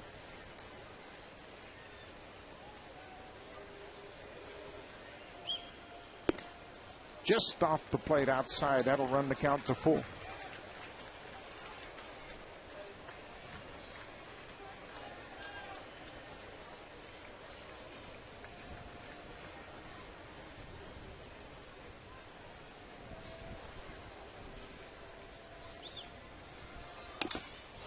Broken bat back to the pitcher. Bautista had to skip over the barrel of the bat, but makes the play on Fred Lewis. That sounded funny, almost like the barrel when it was snapped hit the ball a second time. Not much left of the bat after Fred Lewis gets jammed by this pitch from Bautista. Let's take a look at it. It's hit and then squibs out towards home plate. You can see that barrel went all the way out past the mound. One out. Aaron Hill has walked twice here this afternoon.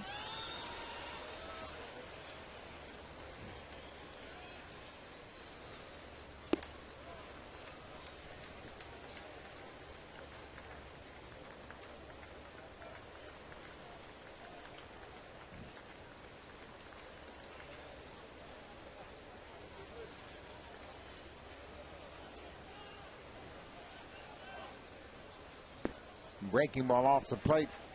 It's always been a problem with Bautista. He's always had a very good arm. He was always intriguing to everybody, but control was always an issue.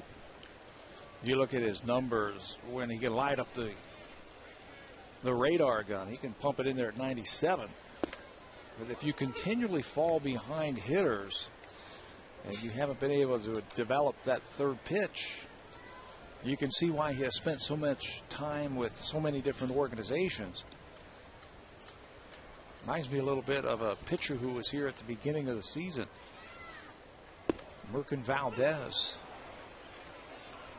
Yeah, clubs always think they can get him turned around and sort out some mechanical issues, possibly get him into the strike zone. But early on, he was picked up by the Orioles in a deal that sent Jeff Conine to the Marlins. It happens.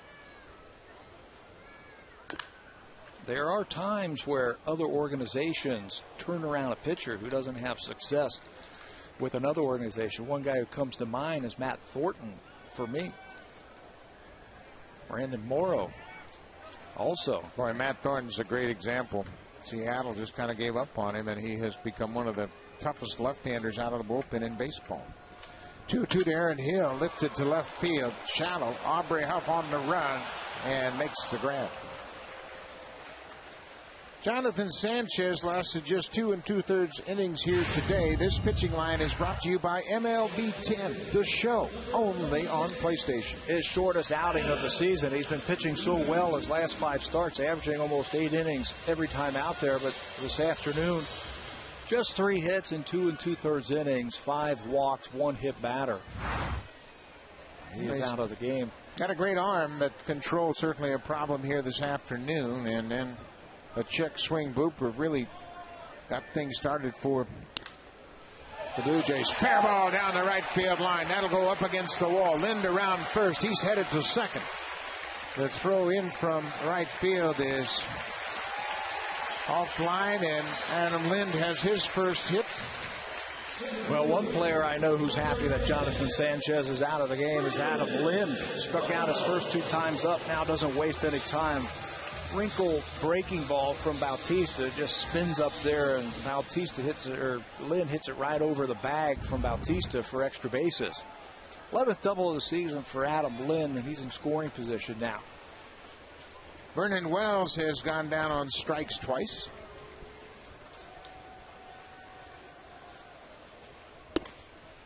Makes the pitch just off the plate. Bautista thought it was a strike.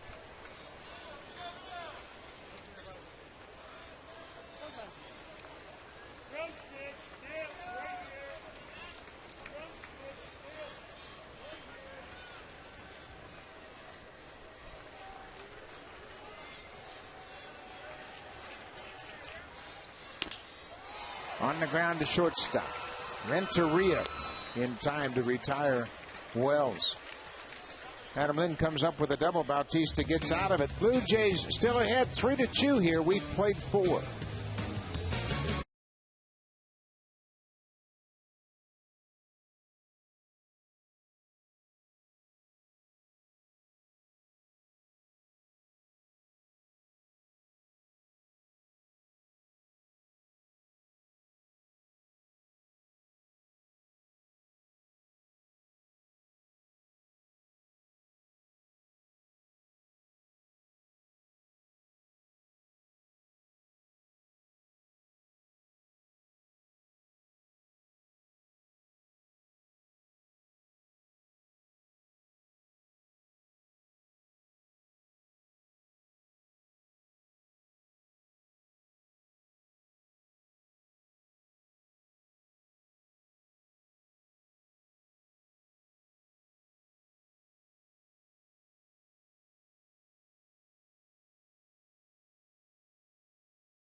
Trust Comfort Zone are guests from TD Friends of the Environment Foundation.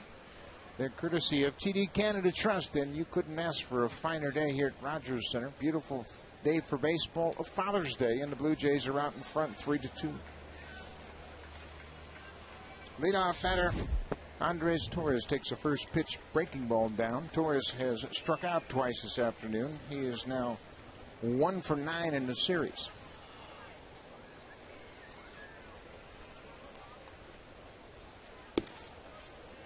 So you would think that he would try and bunt his way on.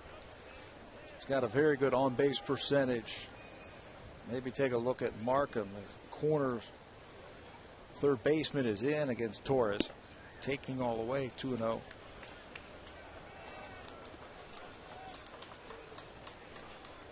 It's a one-run game.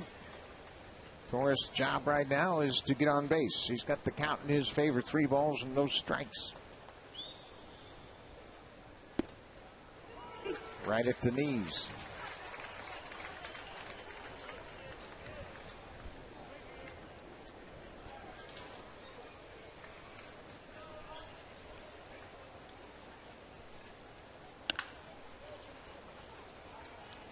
Free balls and 2 strikes to the leadoff batter here in the 5th.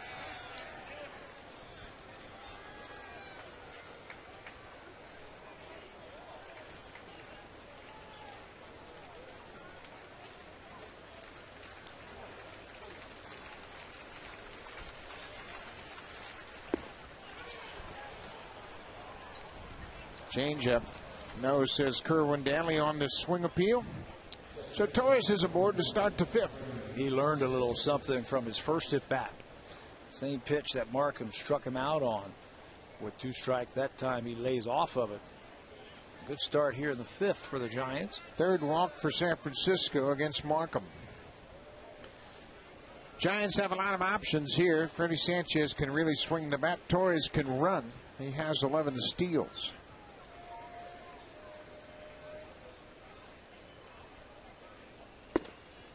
Sanchez takes a strike. Yeah, I wouldn't be surprised to see him try and punch a ball to the right side with that big hole. Whenever there is a runner on first base in a close game, there's basically 3 infielders playing. With Overbay at first base, there's only 3 infielders to cover the whole infield. To the right side where Sanchez can try and shoot a ball. No balls and a strike.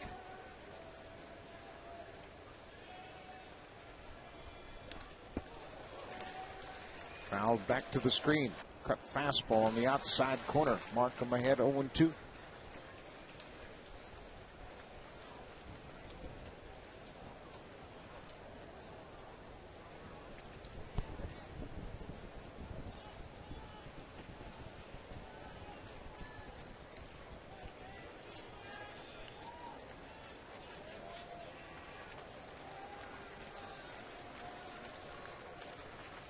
Sanchez in a hole to Markham 0-2. There's a toss to first base to check on Torres. Freddie Sanchez came into this season a .299 career hitter. He won the National League batting title in 2006 when he hit .344 for the Pirates.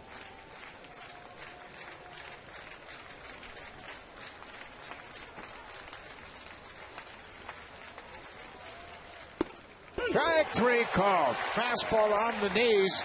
Markham made a terrific pitch to strike out Sanchez. 7th strikeout of the afternoon for Markham. He has thrown a lot of pitches, and a big one there against Sanchez, a tough hitter. Catches him looking for the first out. Boy, that was a great sequence of pitches. They cut fastball away to get it 0-2. And then paints the outside corner with the fastball. Aubrey Huff homered in his last at bat.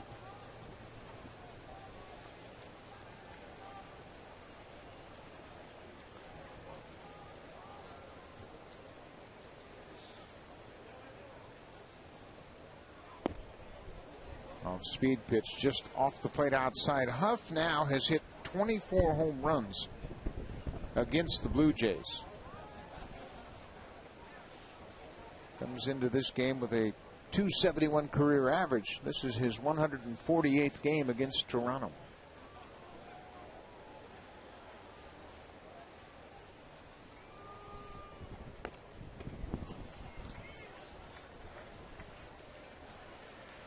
A ball on the strike.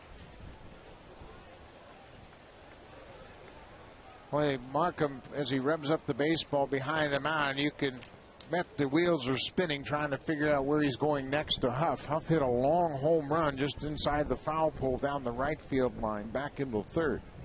Cutter that was up. He needs a ground ball here. You know, the thing about Markham is he's not afraid to throw that changeup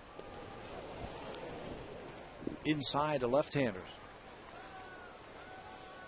Why take away something that is your strength?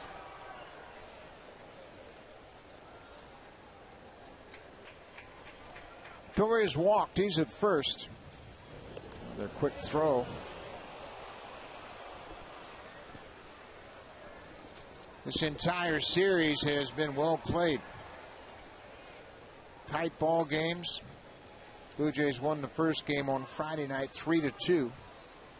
Shut out the Giants 3-0 yesterday afternoon. 2 balls and a strike to Aubrey Huff.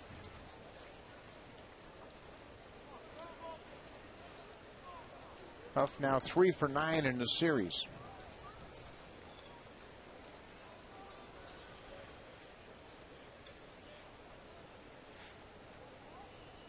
Ball in the dirt, blocked by John Buck. Well, I tell you what, John Buck over the last 2 months has really done a great job with those balls in the dirt. He certainly has. Remember the first month of the season? I think he was trying to get familiar with these pitchers, the way the ball hits the dirt, but he has done a good job. That is a tough play, that in-between hop where you're not sure if you're going to block the ball or try and pick it like he did. Gets enough of the glove to knock it down. But you're right, that first month he really struggled receiving the baseball.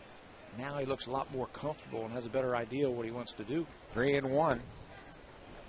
Taken for a ball. It'll be first and second with 1 out as Markham issues the walk. Second walk in the inning. 4th on the afternoon. And this is why Uribe has been so hot. He's been hitting behind a very good hitter in Huff and in front of a dangerous hitter in Pat Burrell. Uribe is on pace for 100 RBIs. 42 RBIs already for Uribe. 11 home runs.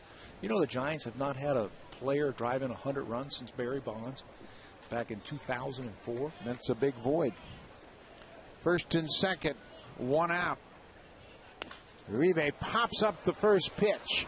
Back behind home, over near the Giants dugout. John Buck makes the catch and goes into the dugout.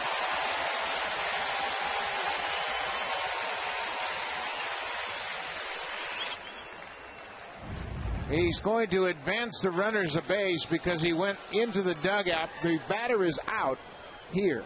What a great play by Buck. Now he is outside the dugout, but when his momentum takes him into the dugout, I was watching C.B. Buckner all the way, and he pointed right away that the runners could move up because the ball is out of play. Yeah, and that's basically a rule that's been implemented in the last 4 or 5 years, where once a fielder goes into the dugout, play is dead. He makes the catch outside the dugout. You can't go in the dugout and catch a ball, but you catch it and your momentum takes you in, then the ball becomes dead. Players advance a base. So Pat Burrell will bat now. What a good play by John Buck, maintaining his focus and going over there in front of that dugout. And now before this pitch to Burrell, Bruce Walton has come out of the dugout. You know what was impressive about that play is John Buck had to navigate around our camera well down there, Billy. Our guy down there, but did it nicely. Moved right around the camera and caught it like a receiver. The unfortunate part about that whole thing is his momentum took him into the dugout, and the runners get to advance. Well, Billy Chase down there helping him out, moving that lens. Good job, Billy. That's twice you've had great plays this series, buddy. 2 outs now after the short meeting. Just a little approach here. You've got the rookie Buster Posey on deck, protecting a 1-run lead, the dangerous Pat Burrell. He is 2 for 8 so far in this series. First pitch cutter off the plate outside. What does Bruce Walton say to him out there? Hey, you got an option here. Do you feel better working to Pat Burrell? You've got first base open. Or do you want to work to Posey? Well, and you have to trust Markham in his ability to command pitches here. Off the plate with the breaking ball. See if you can't get Burrell to chase something. Jason Frazier begins to loosen up down in the Blue Jays bullpen. Yeah, they're going to do it now. Go ahead and put him on after 2-0. You're not going to make a mistake. See if he would chase the first couple of pitches. To Burrell's credit, he was patient, and now he's going to be awarded first base. Well, it's been a real struggle for Markham here this afternoon, but he is still pitching with the lead, trying to get through this 5th inning. The intentional walk to Burrell will load the bases. Markham has thrown 98 pitches.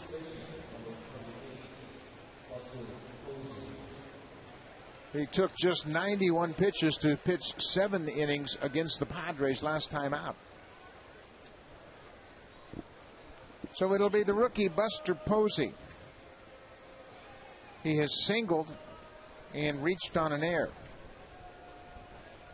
He's also scored a run. 2 outs, bases loaded. First pitch breaking ball in there for a strike.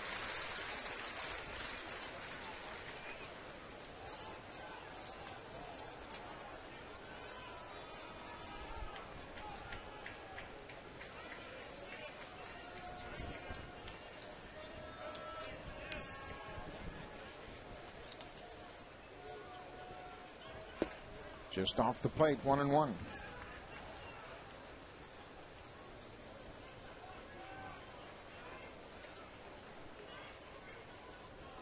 .100 pitches on the button. You can see it's been a struggle for Markham all afternoon. 3 innings, up over 20 pitches. Obviously a very important point of this ball game, so Markham wants to talk things over with John Buck. When you've got all your pitches working and you have good command, you don't need to have these types of meetings because the catcher knows where you want to go. Yeah, we've seen this a couple of times already in this game between Sean Markham and John Buck. Not real sure of what they want to do. He came into this game with just 18 base on balls all season long, but he has walked the bases loaded here in the 5th and trying to figure out a way to get Posey and get out of it. A ball and a strike. Fastball right by him. Now Markham's in the driver's seat. Blue Jays holding on to a 1-run lead here. Top of the 5th.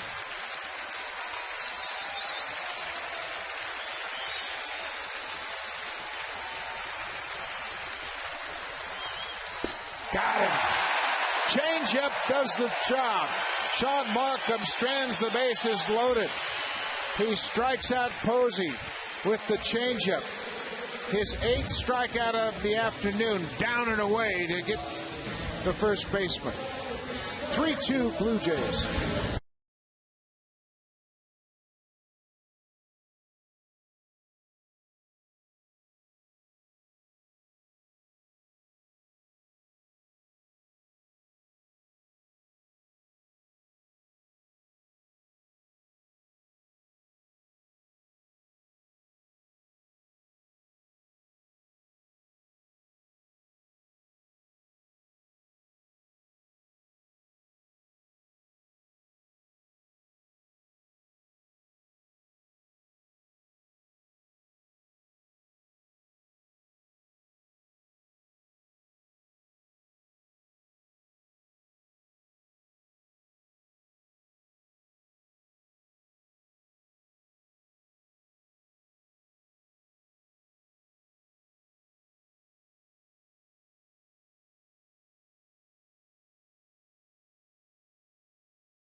Seven p.m. Eastern Time, 4 p.m. Pacific Time. Great pitching matchup. Jamie Garcia, the young left-hander, against Wes Cecil. That'll open up the 3-game series.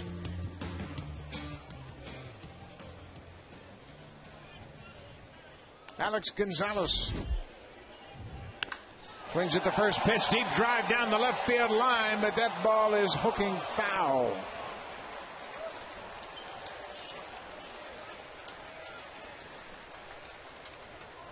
Gonzalez reached on an air and scored in the second.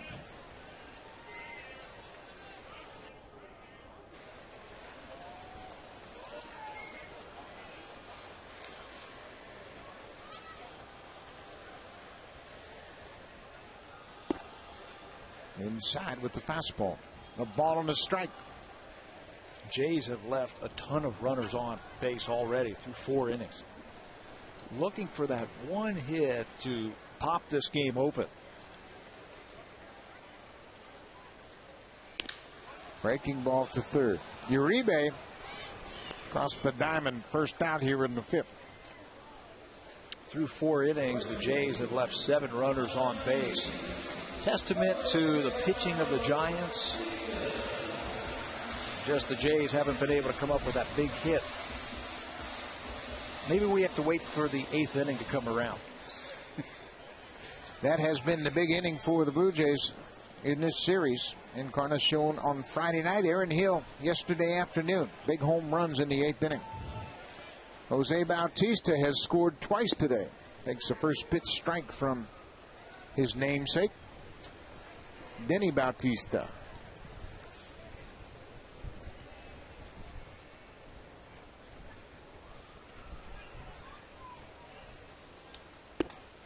Breaking ball in there for a strike. Bautista had a broken bat single in the 3rd inning. He's been on with a walk and single.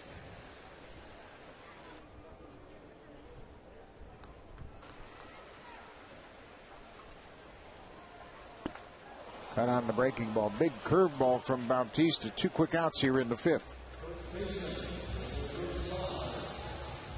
This copyrighted telecast is presented by authority of Rogers Blue Jays Baseball Partnership and may not be reproduced or retransmitted in any form, and the accounts and descriptions of this game may not be disseminated without the express written consent of Rogers Blue Jays Baseball Partnership.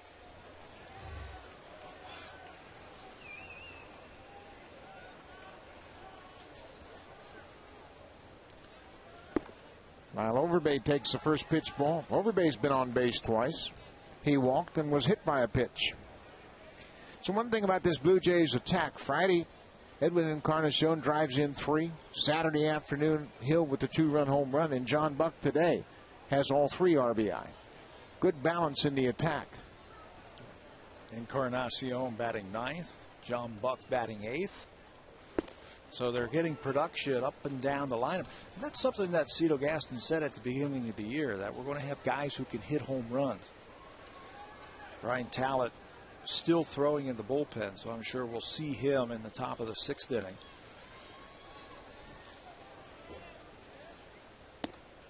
We had that graphic in the opening about double-digit home run hitters on the Blue Jays. They now have 5 players who have hit 10-plus home runs, which is the most, well, actually tied with the Brewers for the most in the major leagues.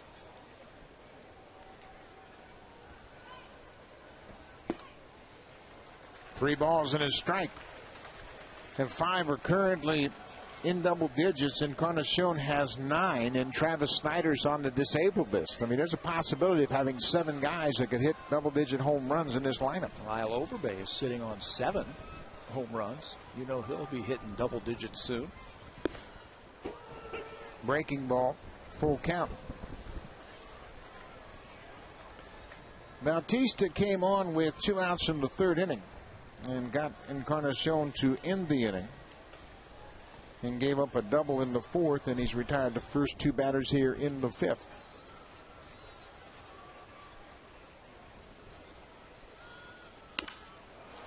On the ground, Sanchez takes the high hop and throws to Posey for the out.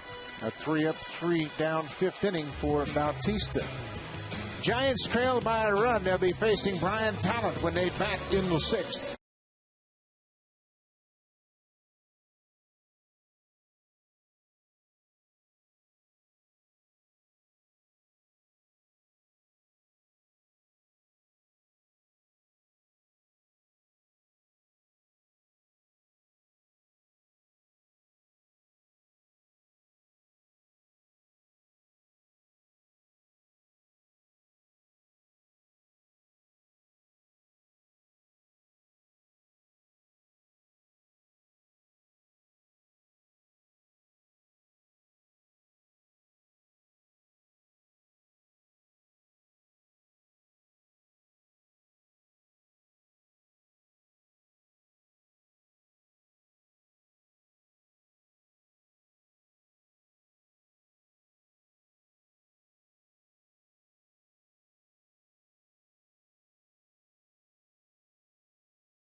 Cardinals. The game will begin at 7:07 p.m. You can interact with the Blue Jays and the Sportsnet broadcast team during the game. Great prizes to be won. First pitch opportunity, autographed merchandise, T-shirts. Send us your questions to twitter.com/Blue Jays. You can call 416-341-1234 for tickets, or log on to BlueJays.com, or stop by most Rogers Plus locations. Tweeting Tuesdays. Pat will be happy to answer all your questions. Bring them on.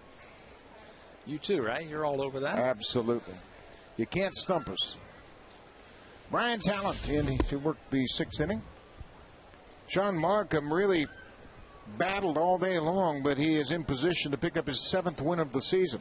And Cito Gaston's pretty consistent with Markham and the rest of the starters. Right around that 100-pitch limit, he'll go to the bullpen. He says he doesn't want to blow out these starters by elevating their pitch count still early in the season. So he'll go to the bullpen and he'll bring Brian Talent out. Well, I think that's where you really have to use your judgment and factor in the pitch count, but it was a struggle for Markham all day long. He's stranded 7 runners through 5 innings. And you look at Markham and you say, well, he pitched around trouble all afternoon. 5 base on balls, which is a season high for Markham. The strikeouts also tie a season high for Sean. 102 pitches through 5 innings. You're going to need him in July and August and September. So not a bad idea to go to the bullpen. Yep. Brian Talent falls behind Renteria.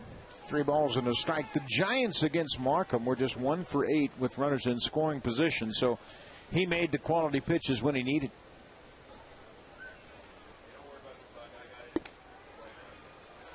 Leadoff walk. Let's check in with Sam Cosentino. Well, Buck, we're on the run again, and we're with Vernon Wells the second. Not a lot of people know, but your son, Vernon Wells the third. Explain the lineage of the first, the second, and the third. Well, technically, I'm junior. My dad was senior, and then Vernon is a third. We weren't too creative in the name department. And tell us, you get a chance to come down to spring training up here at Toronto. Does it ever get old getting a chance to watch your son play here in the big leagues? Never. Whether he played in the big leagues or not, watching him in Little League and all the way up, it was the same feeling. Just the same deal. You never get tired of that. And growing up before baseball, explain what Father's Days were like around the Wells household. It was like Monday, Tuesday, Wednesday, Thursday, Friday, and Saturday. No different, and it's different now because I'm a grandparent. And seeing him and the father that he is, which was a better father than I ever was, it's a whole new meaning now. I know your career still continues. Tell us a little bit about what you do and how involved you are in your business. Well, my career continues professionally. I wasn't good enough to make a living as a pro athlete, but I'm making a pretty good living painting those that were successful at doing it, and I'm still doing that and backed up more than ever right now. Well, great to see you here. Congratulations on being here and getting a chance to watch your son yet once again. You have to appreciate every day. Every day. That's Vernon Wells Jr., guys. Thanks. Thanks, Sammy. Another nice touch on Father's Day. Vernon Wells has his father here in attendance at Rogers Center. And Vernon's father played football and had a couple of different stints playing in the Canadian Football League and just didn't make a career out of it, as you mentioned, but now he's quite an accomplished artist. You've seen some of those. They're pretty special. Yeah. They're down, and we see them all the time when we go to Arlington to play the Rangers, and they're hanging in the clubhouse some of the prints of what he does. It's pretty cool stuff. A ball and 2 strikes to Aaron Rowan. Ball in the dirt. Another good block by John Buck keeps Renteria at first. John Buck is anticipating balls in the dirt and doing a good job. Looked like a changeup from Brian Talent. Anytime you've got the big left-hander with that changeup, you got to anticipate it's going to be down. That time, a good job by John Buck to keep the double play in order.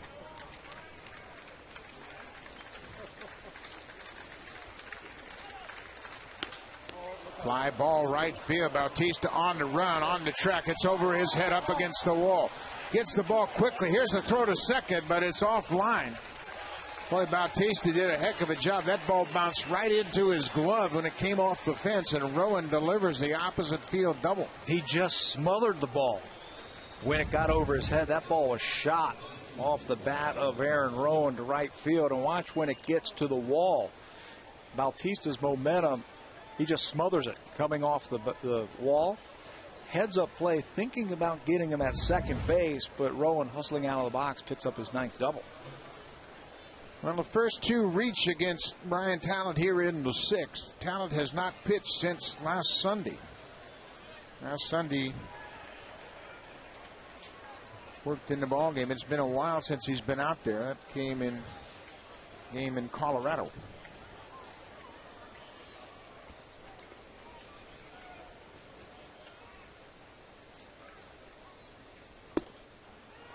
That was the first pitch strike to Eli Whiteside. Whiteside has struck out twice here this afternoon.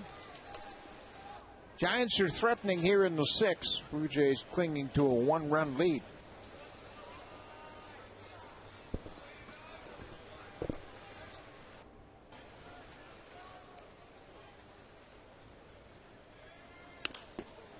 Popped up. Right field. Bautista over into foul territory.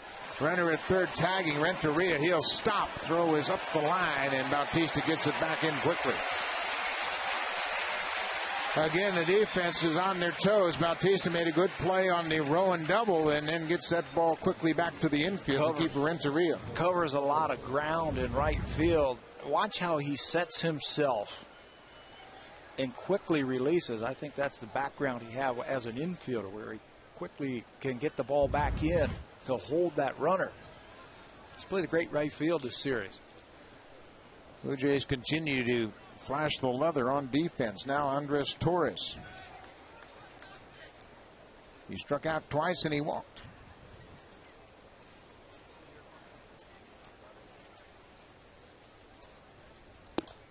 Inside with the fastball. One of the things that the Blue Jay pitchers have done so far in this series is they've really knuckled down when they've had runners on base. The Giants have scored 4 runs in this series, but only one of the runs have come via scoring hit. That was the home run by Aubrey Huff. They've walked in a run. Another run is scored on a double play. And another run is scored on a ground out. So they've really toughened up when runners have gotten on base. Well, their bullpen has been exceptional in this series, beginning with that performance Friday night. Frazier, Downs, and Gregg retired all 9 batters they faced. Giants just 2 for 18 with runners in scoring position in this series.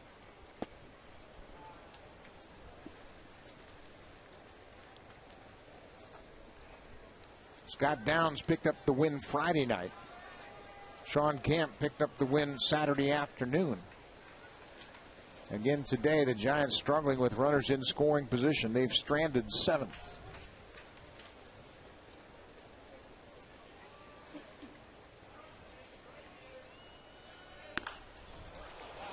Base hit left field. Renteria comes in to score. Rowan's going to stop at third base, and the Giants have tied it. Torres delivers the RBI single. Just the second hit this series that came to score a run. Just out of the reach of Encarnacion. Blue Jays playing the infield back, trading it out for a run, but he just skips it by him. Still just 1 out. Runners on the corners. Torres has an RBI. Freddie Sanchez, the second baseman. First and third. A run in. Fouled back. Brian Talent in relief of Sean Markham. Markham went 5 innings. He now will get the no decision. 5 innings of 4 hit ball, allowed just the 1 earned run. An unearned run scored in the 4th.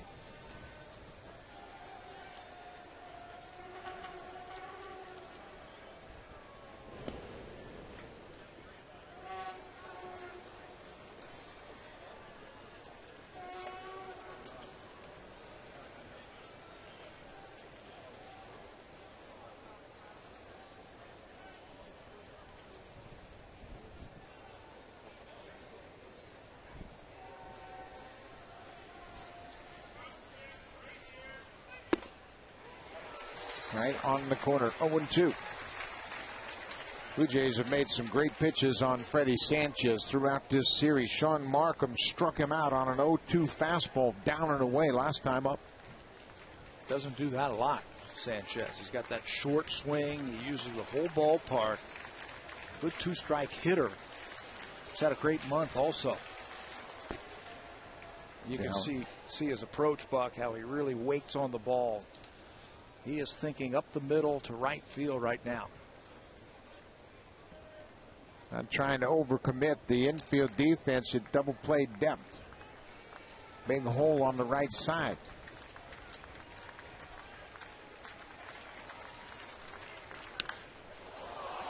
Left field and deep. Fred Lewis over in the corner. This ball is a fair ball. 3-run home run for Freddie Sanchez. His first home run of the season. That long, high fly ball hit that foul pole down the left field line. You know, when you're thinking up the middle or the other way, it really keeps that front shoulder in.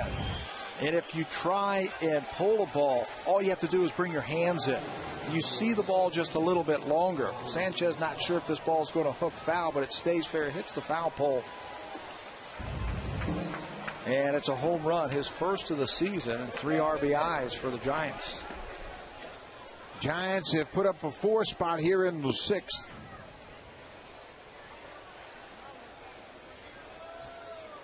Aubrey Huff.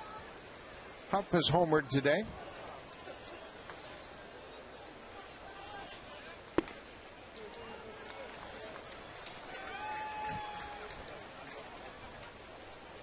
Freddie Sanchez, his first home run of the season, is a big one, a 3-run shot to put the Giants up by 3. Slapped out of play down the left field line. You know, that's the thing about interleague play. You don't get a chance to watch these guys perform up close. You can see him on television. I've been very impressed with Freddie Sanchez. This is my first look at him up close and personal. He can hit. He's got a great idea when he is at the plate. You can just see him thinking about what he wants to do. And that piece of hitting that we just saw was very impressive. 3-time All-Star, former batting champ, talking things over with Pablo Sandoval, who gets the day off here this afternoon. Another instance where the draft pays off for the San Francisco Giants. He was traded for their first-round draft pick a few years ago. Casey Janssen is up and now getting loose for Cito Gaston and the Blue Jays. Base hit center field, Aubrey Huff. Fans getting restless here at Rogers Center. Ryan Talent has retired, just 1 battery faced, and Cito Gaston has just made the call to the bullpen.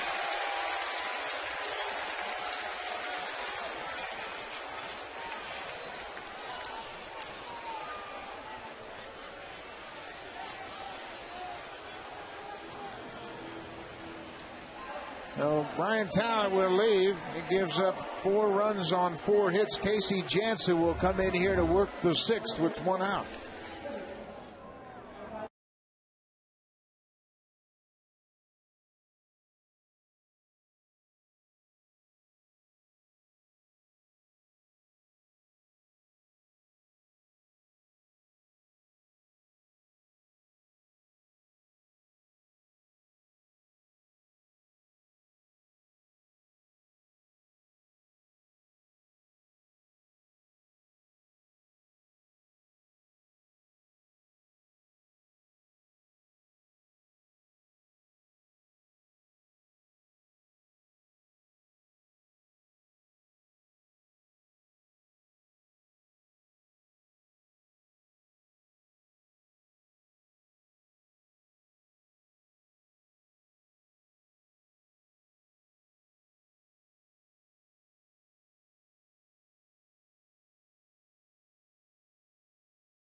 Just 1 out here in the 6th inning. Janssen's 26th appearance. He last pitched in San Diego. And Janssen will come on trying to get things turned around here. Janssen pitched Tuesday. Worked the 8th inning. Gave up 2 hits and 3 runs in that 8th inning of work. Stop the bleeding right here. A couple of right-handed batters up now in Uribe and Burrell. Casey Janssen's been almost a good luck charm for the Blue Jays this year. 4-0 out of the bullpen. On Uribe, 0 for 2 with a walk. Brian Talon had a tough outing. 4 hits and a walk, and he's been charged with 4 runs. Huff's his responsibility at first. Big cut and a foul back. The Giants have scored 6 runs on 8 hits. Blue Jays have scored 3 runs on 4 hits. They have been held fairly quiet by the Giant pitchers throughout this series. They had 8 hits in yesterday's game, just 4 hits in the opener on Friday.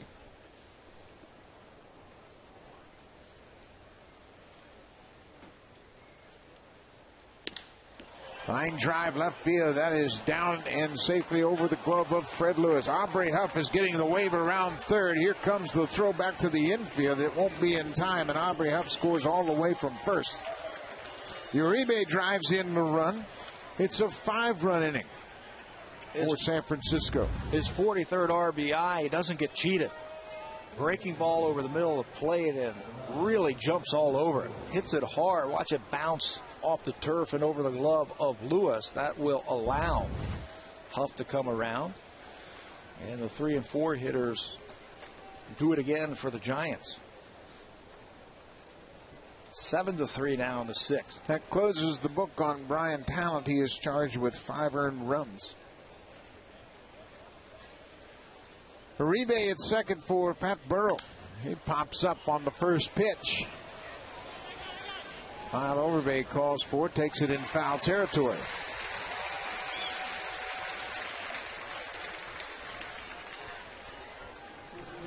Two outs in the inning.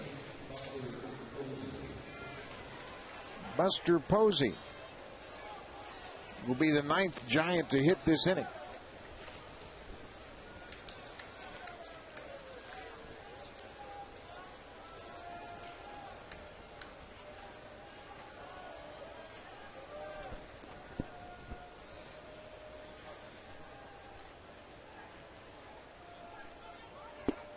First pitch breaking ball for a strike. Early in the year, the Giants' offense was really struggling. They got a couple of pieces off the disabled list. They signed Burrow. They also brought up Buster Posey and got off to a sensational start for the Giants. 20 for 45. I would say that's a pretty decent start. He's run into a little bit of a rough spot right now. 3 for his last 29. But he's still hitting the ball hard. Posey hit .349 for the Fresno Grizzlies, the AAA ball club. And San Francisco needed some offense, and he was the hottest hitter they had, and they promoted him and used him at first base more than behind the plate. He's behind Casey Jansen, 0-2. That ball goes right between the legs of John Buck. Back to the screen, and Uribe moves up.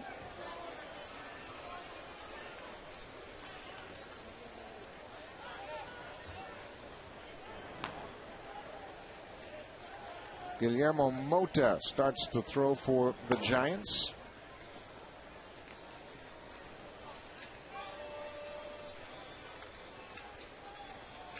So Uribe's at third with 2 outs.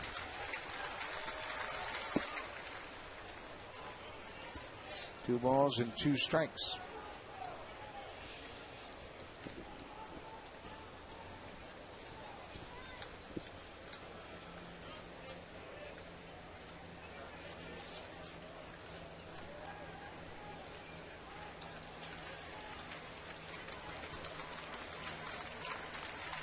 Two and two outside, full count.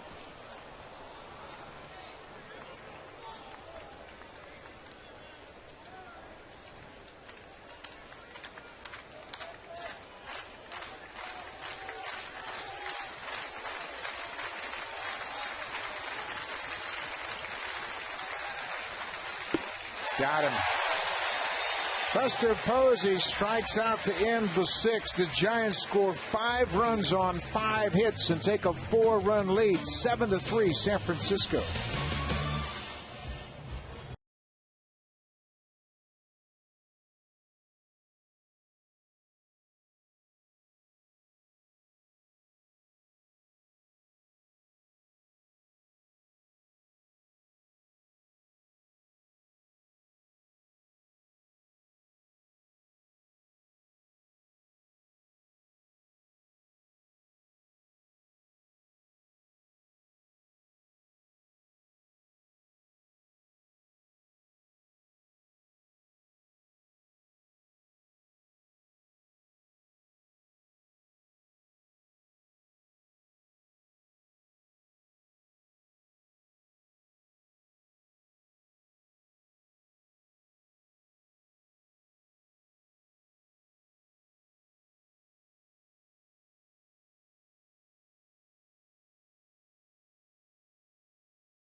Statistical information provided by Stats Inc.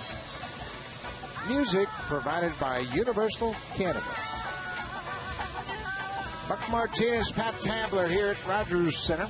A new pitcher in for the San Francisco Giants will be the veteran Guillermo Mota, making his 28th appearance of the season. 10 years now in the big leagues, 36 years old. He is entering his 20th professional season, Guillermo Mota. Pitched for the Montreal Expos early in his career, and he's become really the setup man for Bruce Bochy. But they need him now in the 6th inning. Good numbers for Guillermo Mota. He's always been able to throw very hard. He's got the two-seamer, four-seamer, changeup, and a good slider that he'll use as his strikeout pitch. Denny Bautista did a good job. 2 1/3 innings of relief, allowed just 1 hit, didn't walk a batter, and struck out 1. So the Blue Jays got some work to do here. They trail by 4. It'll be Buck Encarnacion and the leadoff batter, Fred Lewis. John Buck's had a couple of hits. He's driven in all the Blue Jay runs here.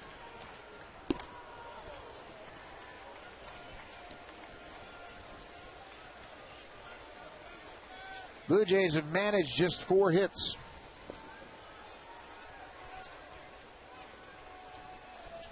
They've had a lot of opportunities, though. Couldn't take advantage of the wildness from Jonathan Sanchez. 5 walks, a hit batter, and only 3 runs have scored. You mentioned Bautista. He did a good job coming out, just giving up the 1 hit.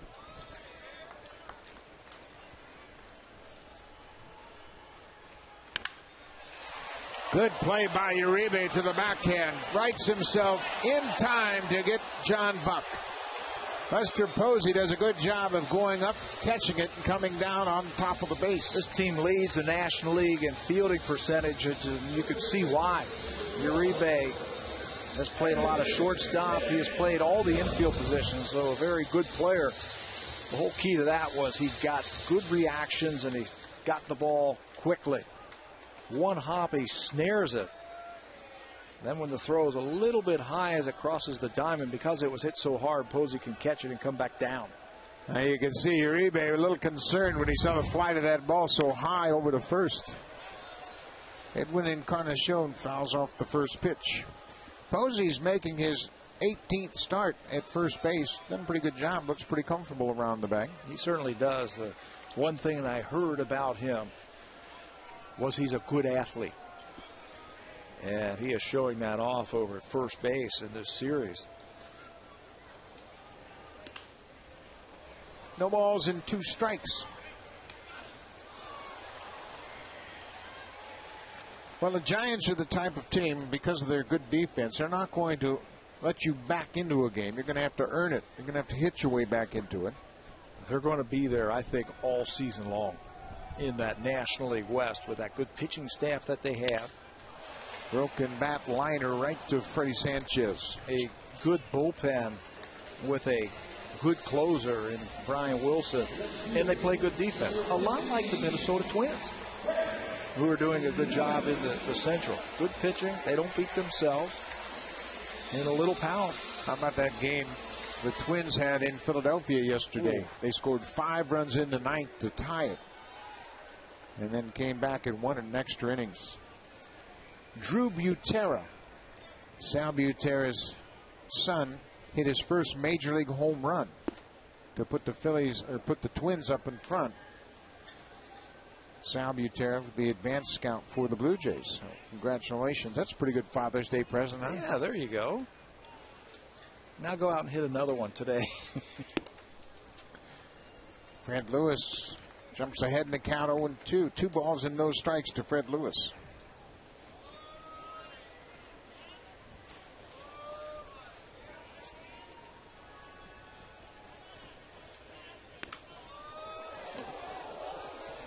Well, Minnesota atop the American League Central leads Tigers by 1.5 games. Detroit's really playing good ball right now as well. You look at Miguel Cabrera, the way he has driven in runs. He has 60 RBI now to go along with 19 home runs. Those cuts and misses. Pretty decent pitching staff. The Tigers had a 7-game winning streak snapped yesterday. Minnesota 10 games over 500 coming into today. They got to face Roy Halladay in Philadelphia. And last time I checked, they were beating Halladay in the 6th inning.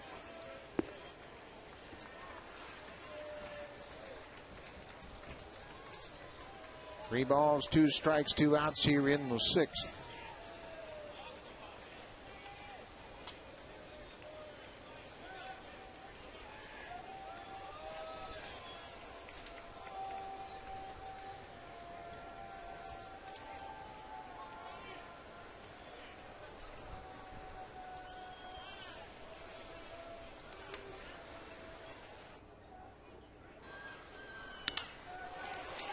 Flare into left field. Aubrey Huff comes in near the line and makes the catch. Guillermo Mota comes out of the bullpen, has a 1-2-3-6 inning. The Giants lead it by 4.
Hospital while awaiting a bypass. His father's passing inspired him to spread his wings and follow his true passion, baseball, and the rest is history. I think any boy or girl will tell you the same thing, just being raised, values. I think somebody you always look up to no matter what. And I lost my father when I was pretty young. I was just about to turn 21. And I think the relationships get better as you get older. I know I was in my last few years of school, and my relationship started to change with him. So it becomes a friend, it becomes a mentor too, and someone that, again, I think of a lot of times when I'm making decisions and things, and you want to make them proud. And hopefully when I have my own kids, they feel the same way about me. Alex Anthopoulos, the general manager of the Blue Jays, with his thoughts and recollections of his father who has passed away. Certainly a great day to reflect. Father's Day here. Chopping ball. Gonzalez will have to wait on it, but he's got time to throw out Renteria. 1 out to start the 7th.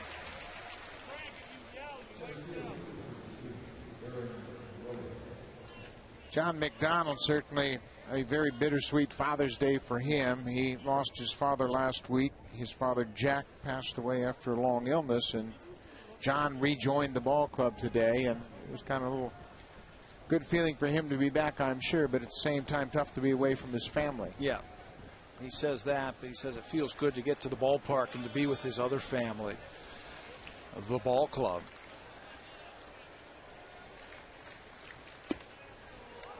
First pitch strike to Aaron Rowan.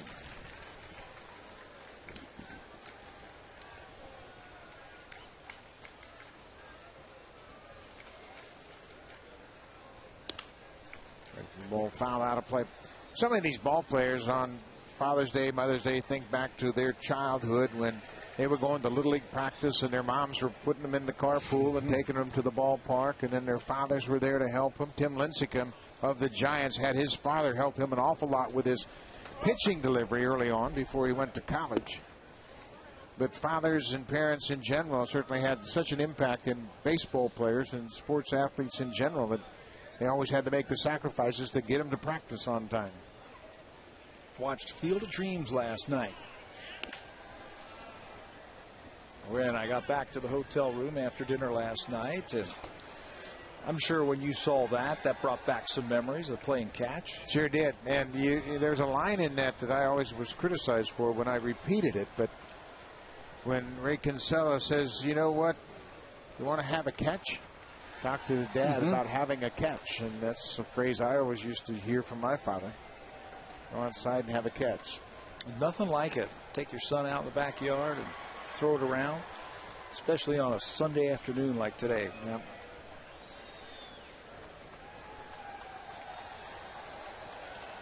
A ball and 2 strikes, 1 out here in the 7th.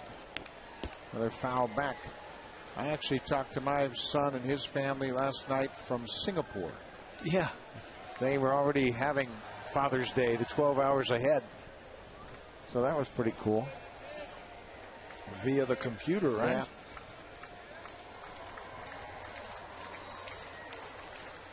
Ball and 2 strikes. Casey Jansen strikes out Aaron Rowan. 2 outs here in the 7th.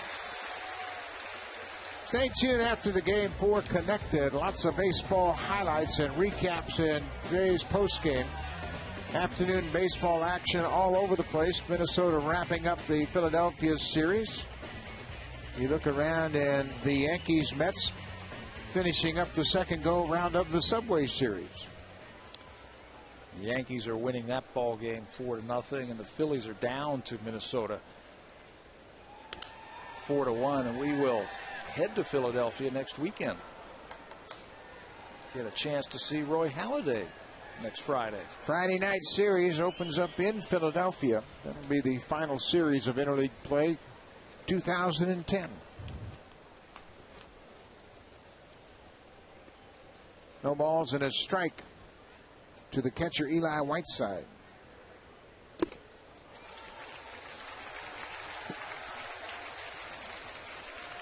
Giants with a 5 spot in the top of the 6th have taken a 7-3 lead here at Rogers Center. Blue Jays won the first 2 games of this series. We're trying to sweep the series and have some work to do to come back in this game.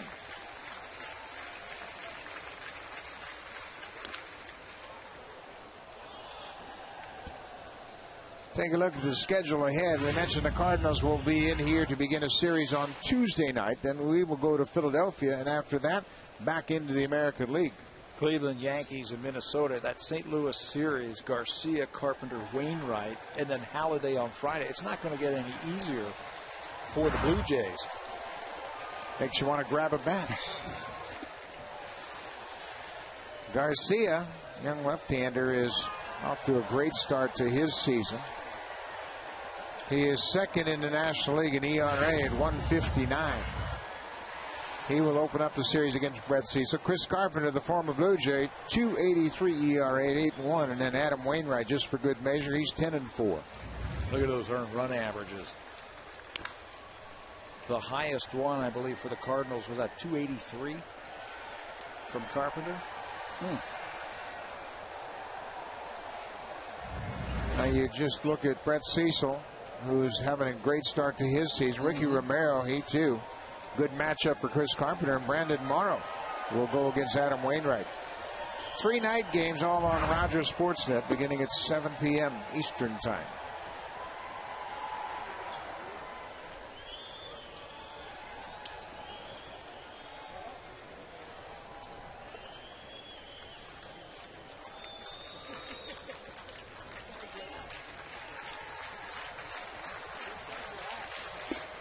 Lays off the breaking pit. Whiteside stays alive at 2-2.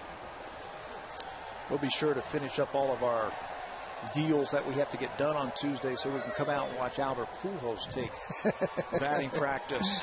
Right? Yeah, Albert Pujols, he will be here and have a chance for the Blue Jay fans to see him up close and personal. Breaking the ball. Whiteside's having a heck of an at-bat here. trying to get something going for his day. He struck out his first 2 times up and then lifted a fly ball to right field. So he's battling here to get on base. Well, that's the beauty of being a catcher. You can have an offer and still have a great day. Call a good game and come out with a win. 2-2 pitch to Eli Whiteside. Lifted to center field and deep. Vernon Wells on the run near the track. And it's beyond his reach. Whiteside around first. Now he's around second, headed for third base. The relay will be held at shallow left field as Whiteside battled and won that battle with Casey Janssen. Hits the triple, his first of the season. He certainly does win the battle. He fouled off about 5 or 6 pitches and then got one to his liking and unloads. Vernon Wells was playing shallow, and it gets over his head. First triple of the season. Right there, he's thinking about 3. Ball's right in front of you. No need to look at your coach. Know your ability. A 2-out triple will bring Andres Torres to the plate. Torres had an RBI single back in that 5-run 6th inning.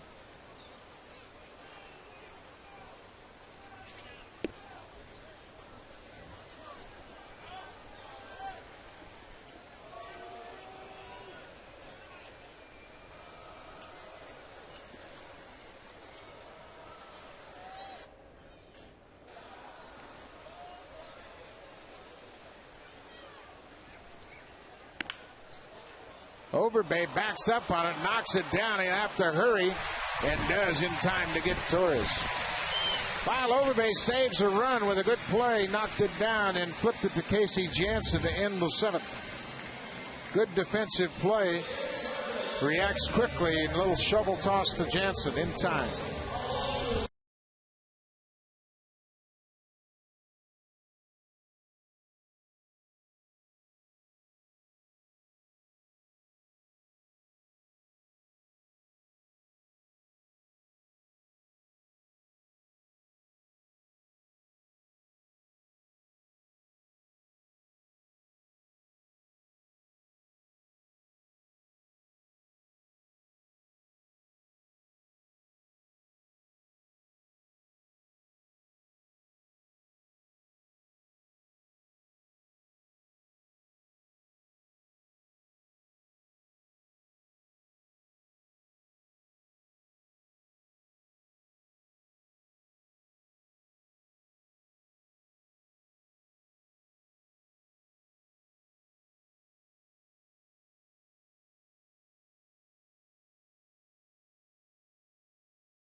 TV. You can watch over 2,000 games live or on demand in HD quality.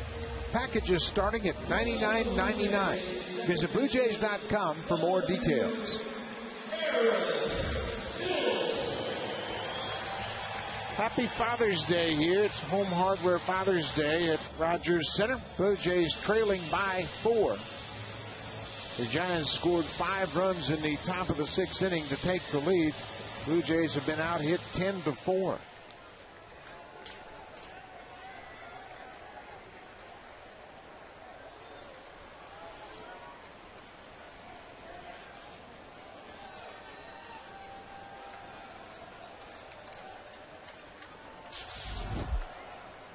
Aaron Hill takes the first pitch outside.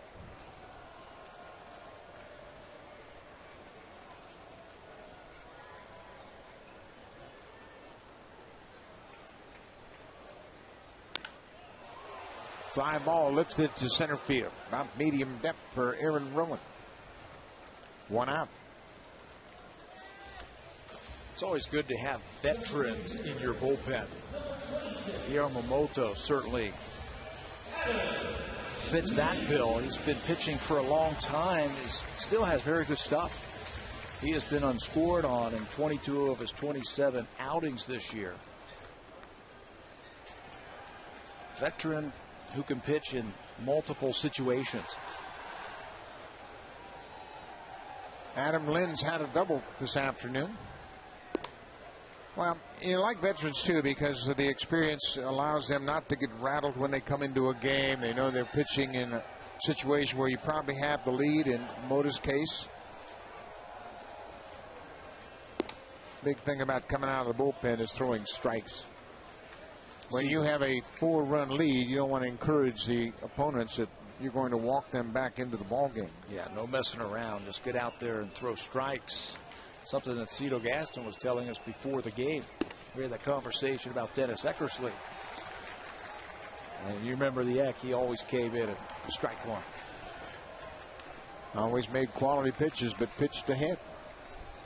3 balls and no strikes to Adam Lynn. A 4-pitch walk.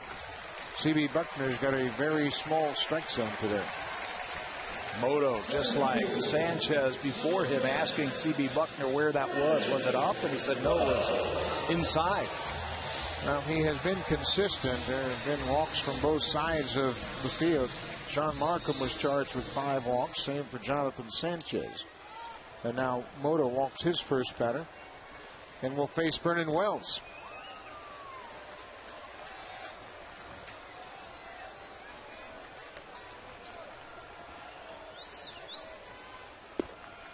Off the plate for ball.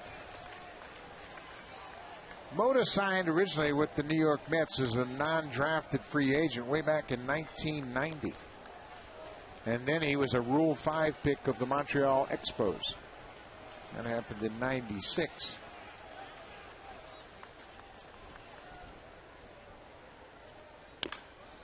Fouled off. Moto made his major league debut with the Expos. In 1999, he appeared in 51 games. Last century, huh? Yeah. He has been around. He has pitched for the Dodgers in Florida, Cleveland, back to the Mets, Milwaukee, back to Los Angeles. Vernon Wells pops it up behind home plate. Eli Whiteside takes the mask off and makes the catch.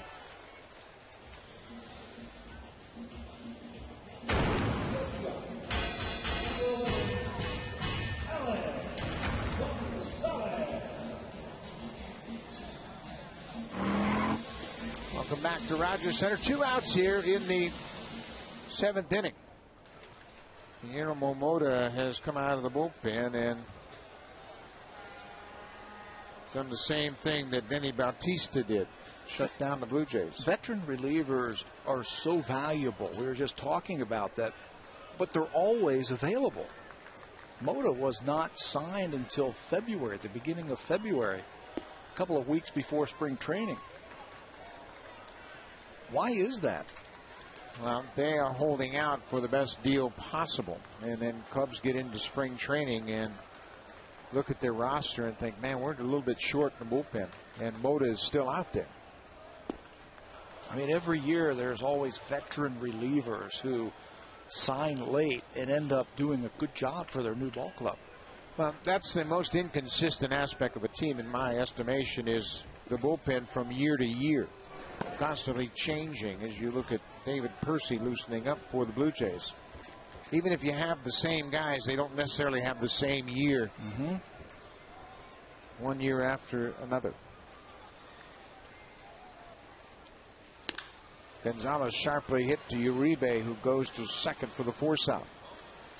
Mota gives up a walk and nothing else. The bullpen has done a good job shutting down the Blue Jays. Giants lead it by 4.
Logger.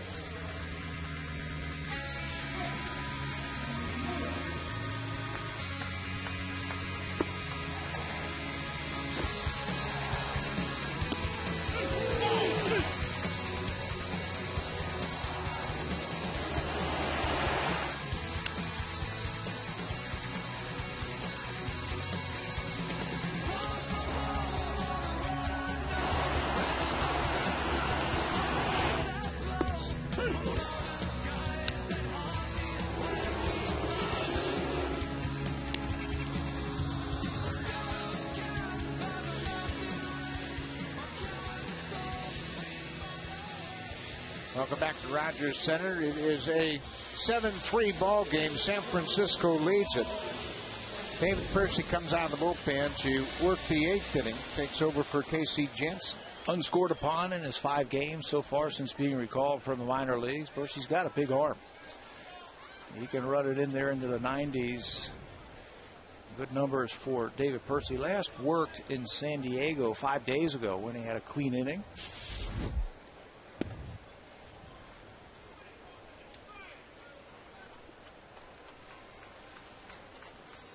Freddie Sanchez hit his first home run of the season last time up. A 3-run home run off Brian Talent. That was part of that 5-run 6th inning.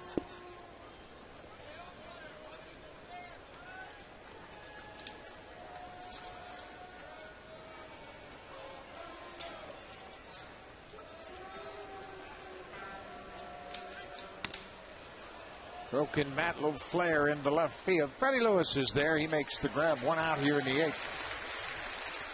One of the things that David Percy possesses, a very heavy fastball that can get in on right-handers. 3 strikeouts, 2 walks, one of them intentional for Percy this year. So he's throwing more strikes consistently. Now, Cedar Gaston's had the opportunity to bring him into some games like this where he has a little bit of freedom to work and not pressurized situations, so he can build his confidence and gain some experience. Really took off in spring training when they took his repertoire and cut it in half. Basically fastball, breaking ball now. He is comfortable. He is confident. He's throwing much better quality pitches. Yeah, he was originally a starter in the organization. They had a curveball and a changeup they took away from him, and now it's fastball, slider. Probably all he needs if he's going to work out of the bullpen. There's a breaking ball. Huff drills toward left field, but Freddie Lewis is there and drops the ball. Fred Lewis had the ball in his glove and just dropped it. Wasn't a tough play and didn't have to deal with the sun. He just kind of nonchalanted it and dropped it. Just missed it. Actually got to slow down on that ball. Watch his eyes. Yep, just missed it. It'll go as an error for Fred Lewis, his first of the season. He has played a good left field for the Blue Jays this year. That one just got missed. So Huff's aboard. He has been on base 4 times here this afternoon. Juan Uribe drove in a run in his last at bat. Uribe now has 43 RBI. Well, he didn't get cheated. No. I remember him when he was with the Chicago White Sox, and we would be playing them, and he'd go up there and just hack from the heels. Had some pretty good years with Chicago. An infielder, a middle infielder with a little pop. Good fastball from Percy. Uribe had a pretty good postseason in 2005 as part of that White Sox World Series run. Hit 400 against the Red Sox in a division series. Had a double, hit 250 in the championship series, and drove in a couple of runs in the World Series.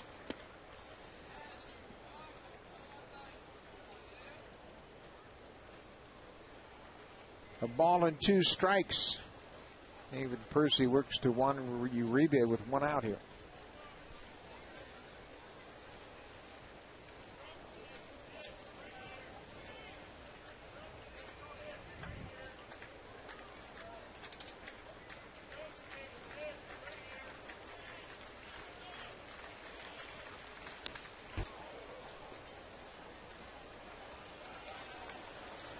Percy with that fastball in the low 90s is perfectly profiled to pitch out of the bullpen. I think he can just increase his innings in the importance department as he gets more confident, more experience, and more command. He'll just move closer to the back end of the bullpen. I think he hides the ball well, short arms it a little bit, so it makes it tough for the batter to pick up the baseball.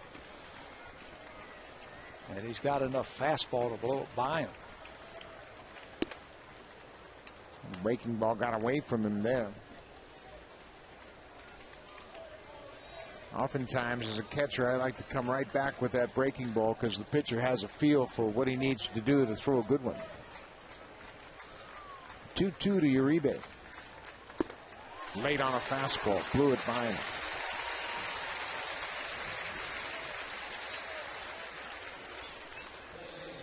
Eleven times this afternoon, the Giants have gone down via the strikeout. This one, Percy just reaches back and throws a fastball right by Uribe. 93 miles an hour. Pat Burrell 0 for 3 with a walk. Hammered to left field. This ball has got a chance. This ball is gone. Pat Burrell, a 2-run home run on the first pitch from David Percy. His third home run since coming to the Giants. It's 9-3 San Francisco. Been a different hitter since coming over to San Francisco. His numbers for Tampa were not very good, but ever since he put on that Giants uniform, he has been the threat that we knew when he was with Philadelphia. Gets on top of this high fastball and just drives it into the bullpen. On the line, over the bullpen for Burrell. Third home run hit by the Giants here this afternoon. Aubrey Huff hit his 12th. Freddie Sanchez hit his first, and now Pat Burrell has hit his third.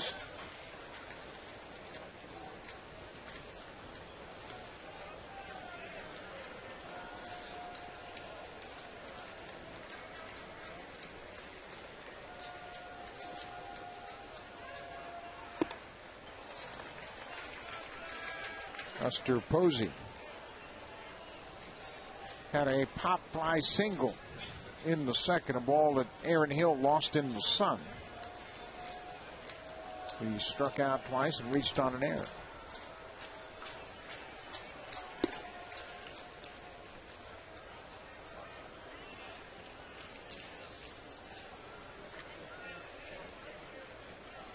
The Blue Jays have played so well defensively, and they've pitched well, but today the walks seem to get the defense back on their heels.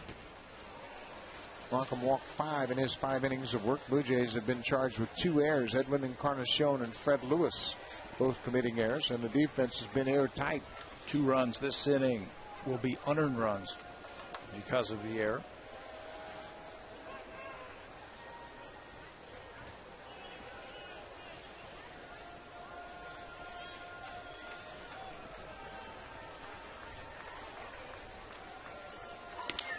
Breaking ball lifted into center field.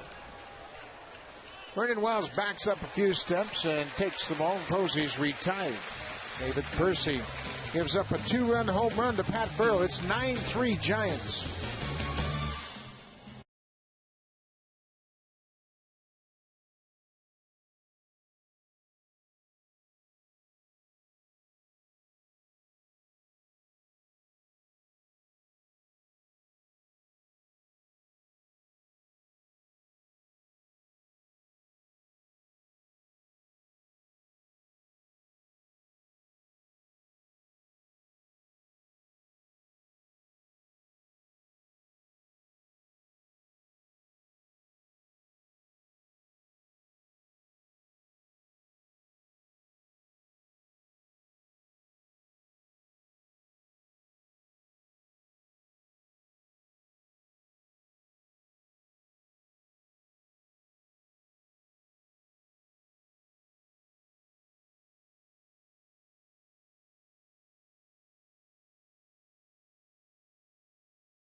Brought to you by Burger King, home of the Whopper. A big hit in the 6th inning for the San Francisco Giants. Freddie Sanchez, a very good hitter, hits one right off the foul pole. For his first home run of the season, a 3-run home run. They had added another run. 5 runs altogether to blow the game open. That is our Burger King play of the day. New first baseman for the Giants is Travis Ishikawa. He comes on defensively, takes over for Buster Posey. Nate Sherholtz comes on to play right field.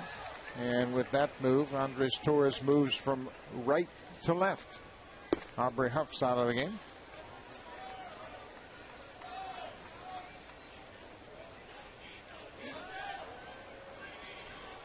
And the new pitcher is Sergio Romo. Guillermo Moto with 2 good innings of relief. Dave Bautista pops it up on the infield. Ishikawa takes charge and makes the catch. Let's check in with Sam Cosentino. Well, Buck, we continue here on Father's Day. That's Eppolito Encarnacion, the father of Edwin, who up until last year held the Dominican Republic decathlete record. Son Edwin claims that he gets all of his athleticism from dad. Wow, that's pretty impressive. A decathlete, Edwin Encarnacion, gets to share this afternoon with his father here. Beautiful Father's Day afternoon.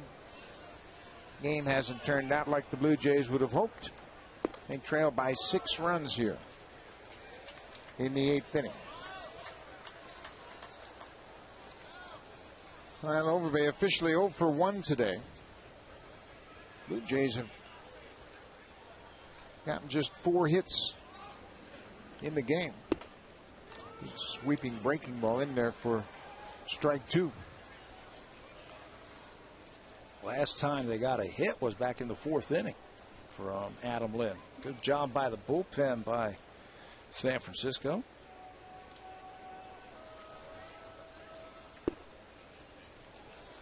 Well, the Blue Jays had Jonathan Sanchez on the ropes, and all they could do was get to him for 3 runs. They stranded 6 base runners in the first 3 innings. Chance to bust it wide open. They left the bases loaded in the 2nd inning. Looking for that one big hit. Overbay goes down on strikes. Romo 2 quick outs here in the 8th. Romo will feature a fastball. Good breaking ball. Slider might be his best pitch. That looked like it right there to get Overbay. John Bucks had a big day at the plate. Pair of singles he's driven in. All 3 Blue Jay runs here.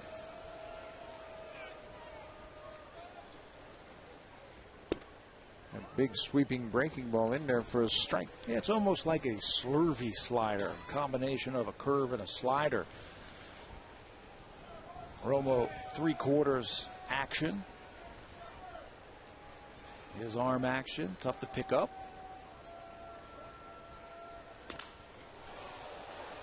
Ripped into the seats down the left field line.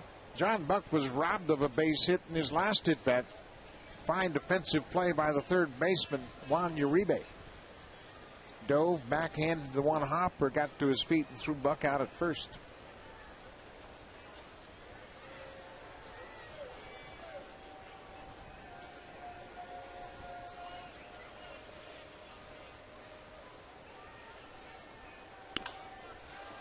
Center field, Aaron Rowan got a late break on it. Now he's coming hard, not going to make the play. Bouncing ball, big turnaround first for John Buck. He has his 3rd hit of the day. Aaron Rowan got fooled on that big swing. Ball was hit off the end of the bat. It was a slider, and you're right, John Buck off the end of the bat, but he's strong enough. Rowan has won a Gold Glove at center field, but from that replay you can see where he hit it off the end of the bat. He stands out there, and now he breaks for it. By then, it's too late. Can't make up the ground as it bounces in front of him for a base hit. Torres was there to back him up to keep Buck at first base. A 2-out single for the catcher now, Edwin Encarnacion. Takes the first pitch inside. Encarnacion is 0 for 3. John Buck has 3 of the 5 hits. A check swinger down the right field line. You know your day is going to be good when that happens. In your first at bat, and you pick up an RBI.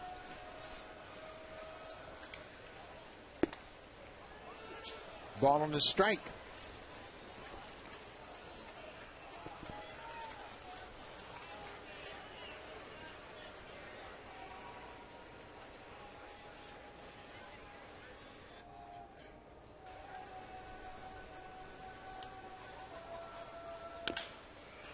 Rounding ball just outside of third.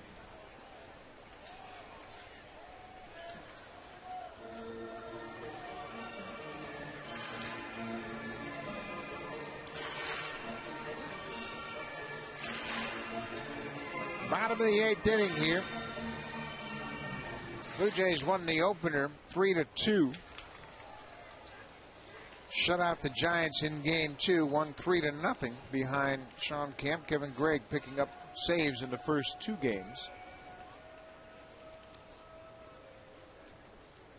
And today, a 5-run 6th inning, the big inning for the Giants. Home run ball's been big for San Francisco this afternoon. Burrell and Sanchez and Huff have all homered, the middle of the lineup for San Francisco. 3 balls, 2 strikes.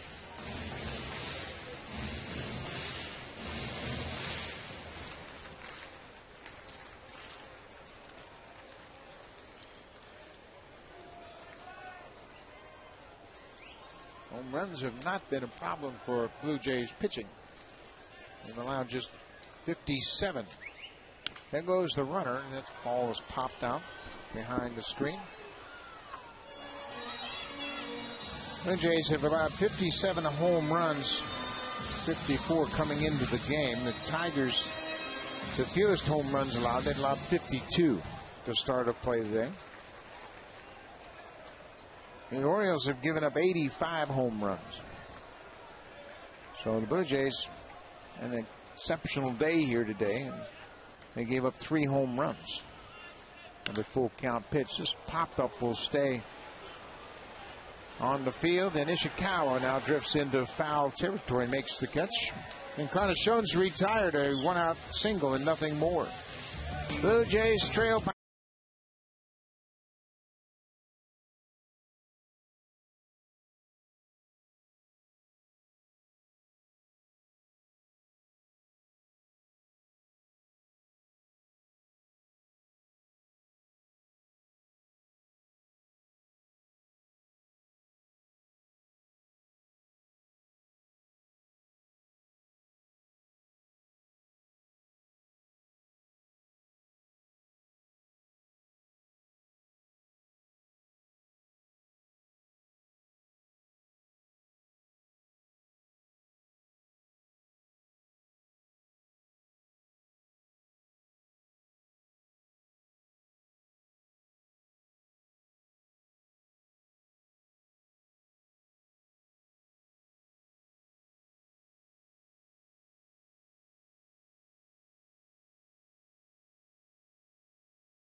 the St. Louis Cardinals into town, and the Cardinals will open up a 3-game series that begins on Tuesday.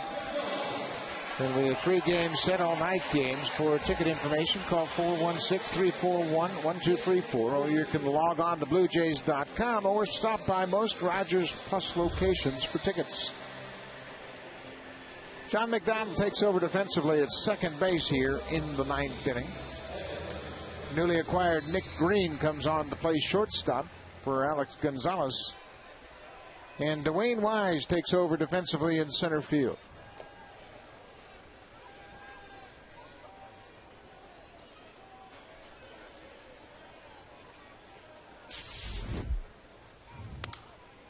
Renteria fouls the first pitch back. Percy, in his second inning of work, was charged with 2 unearned runs. He gave up a 2-run home run, but that came after a Fred Lewis error in left field.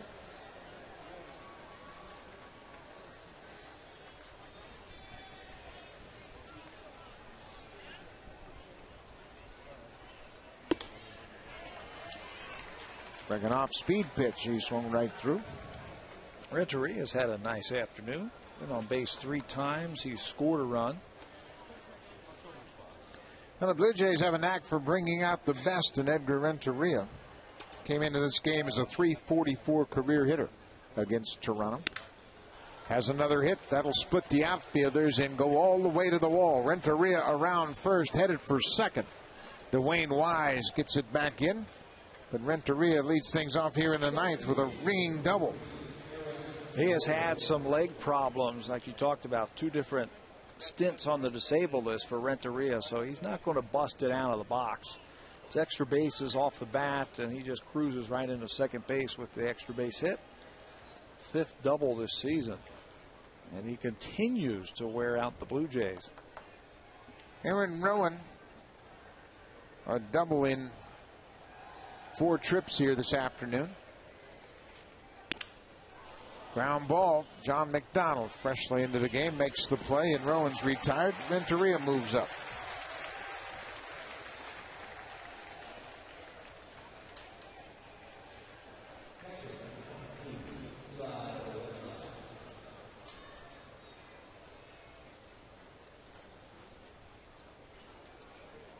Blue Jays are down by 6, but they elect to draw the infield in.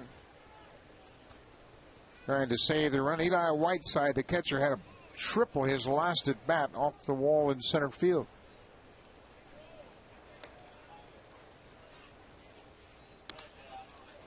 Jammed on the first pitch and fouls it back to the screen.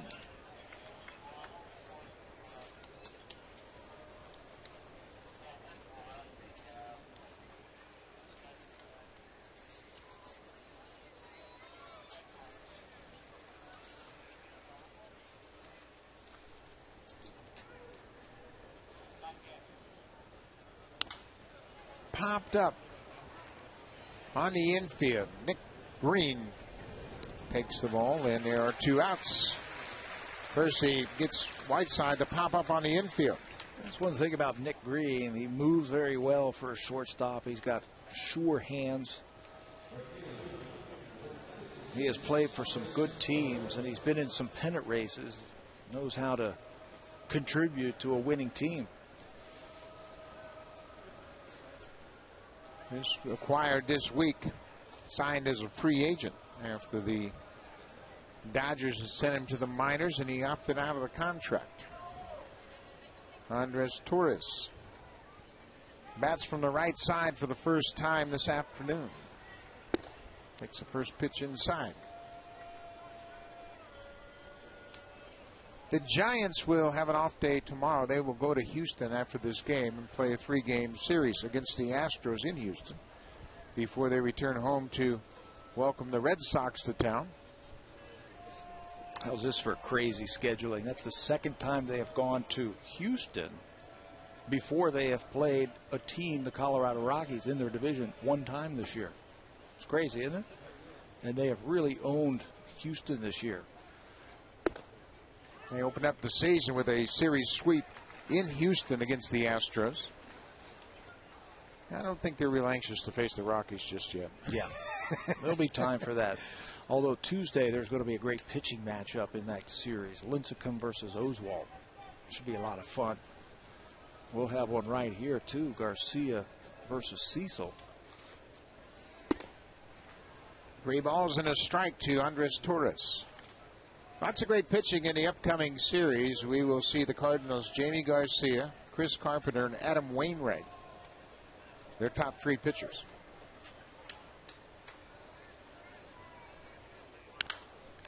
Popped up on the infield. Lyle Overbay calls for it, drifts to his right, but makes the catch. Hersey pitches around the leadoff double to get out of the 9th inning. Blue Jays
all the post-game reaction from the Jays game, plus a full slate of MLB action around baseball. A great Sunday Father's Day to catch up on all the baseball action right after the game. Tune in to Connected.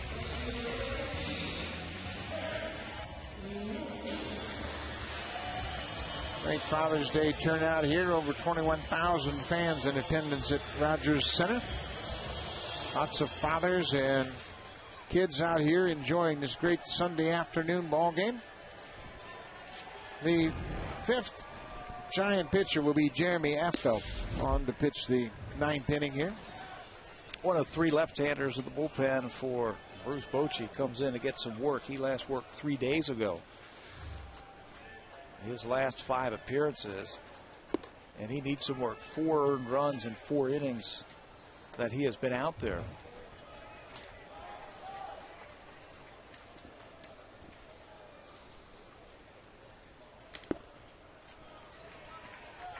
Two balls and a strike to Fred Lewis. Lewis is hitless in 3 trips and he walked.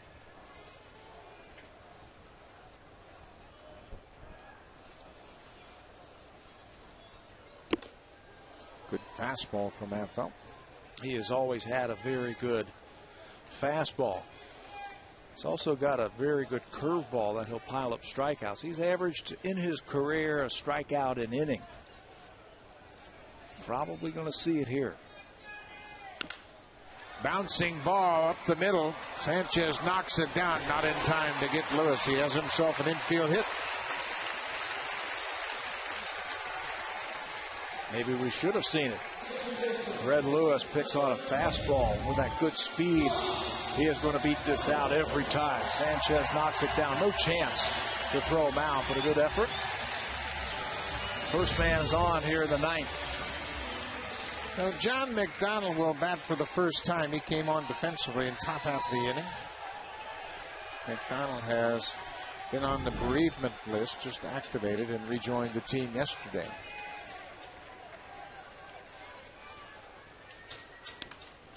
That's on the first pitch. He has hit well against Jeremy Affeldt, 4 for 10.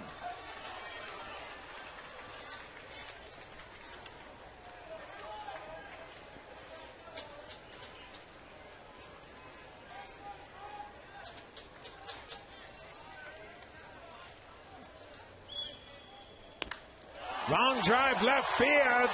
McDonald has just hit a 2-run home run. A fist pump around first base.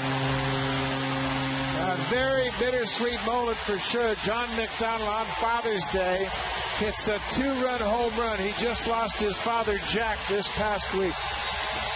Wow, I got goosebumps thinking about that. That is awesome. Congratulations. Look at his whole team. A lot of emotion in that dugout right now.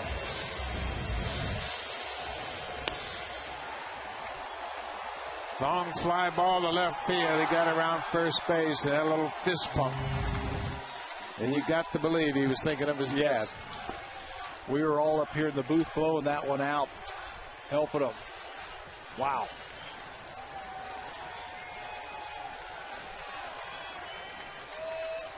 Nobody out for Adam Lind. Base hit center field.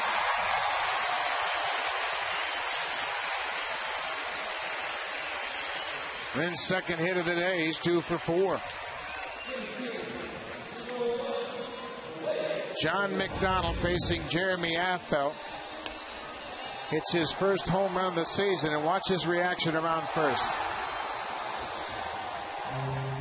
He doesn't show much emotion, but you know it's just pouring out of him right now. That is something else. His father, Jack, had been ill for a long time, and John had been away from the ball club the past several days. Rejoined the team yesterday, and obviously on Father's Day, an awful lot of emotions for him for sure. What was he telling us before the ball game? That, you know, what he was worried about is what his teammates were thinking about him being away so much. He was worried about that, but when he got here, his teammates were just all on him. Yeah, you got to do what you got to do with your family, no question, and everybody was happy for him to be back. Dwayne Wise came on defensively for Vernon Wells. This is his first at bat.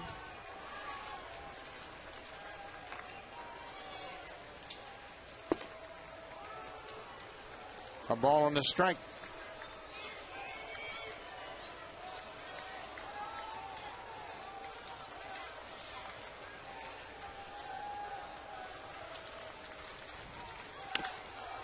Bouncing ball to short. Renteria to second for 1. Back to first, not in time.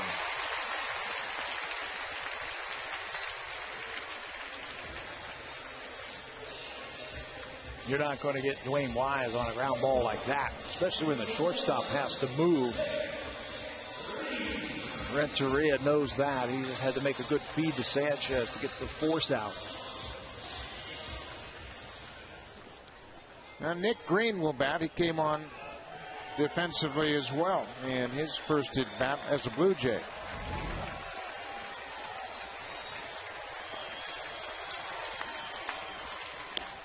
Swings at the first pitch.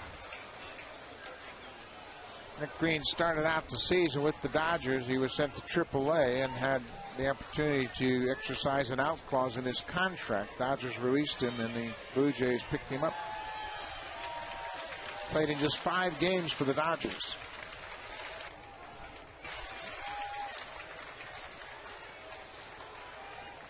.384 games as a big leaguer. Versatile utility player, plays all over the diamond. Pops it into right field. Nate Sure holds in, takes the grab. 2 outs here in the ninth.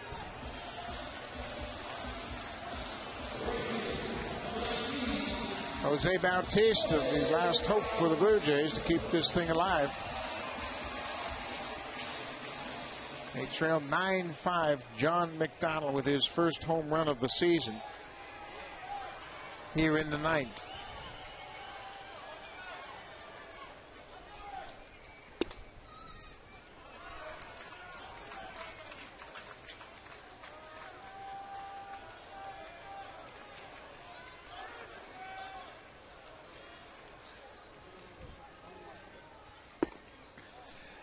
So many times, baseball, it just reflects life so much, doesn't it? Yeah. John McDonald comes back and gets 1 at bat on Father's Day, the first Father's Day he's spent without his father. and hits a home run. Pretty special. Bautista, a little broken bat flare. Rowan got a late break. That's down. That's safe. Here comes the runner Wise around third. He will score. Dwayne Wise comes all the way in from first base as Rowan got a late break on that broken bat blooper off the bat of Bautista. He actually broke back thinking that this ball was hit harder by Jose Bautista. Another one right off the end of the bat, just like John Buck. You could see him back up. And by then, he was sunk. Ball bounces in front of him. His throw comes into second base. Dwayne Wise scores the third run of the inning, and Jeremy Affeld's afternoon is done. Affeld just gets 2 outs, gives up 3 runs. He's responsible for the runner at second, and Brian Wilson, the closer, probably didn't expect to work in this game, comes on with 2 outs.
Comes on looking for his 19th save. Probably didn't expect to be called upon here in the 9th inning. Yeah, not when it's 9-3. The one-time starter was told 3 games into his pro career that he should relieve. Well, it worked out nicely for Brian Wilson. Comes right after you. Good hard fastball in a Mariano Rivera-type cutter. Lyle Overbay takes his second pitch strike at the knees. Checking with C.B. Buckner about the height of that last pitch, 0-2. Brian Wilson, the Giants closer, was Aaron Hill's roommate in college at LSU.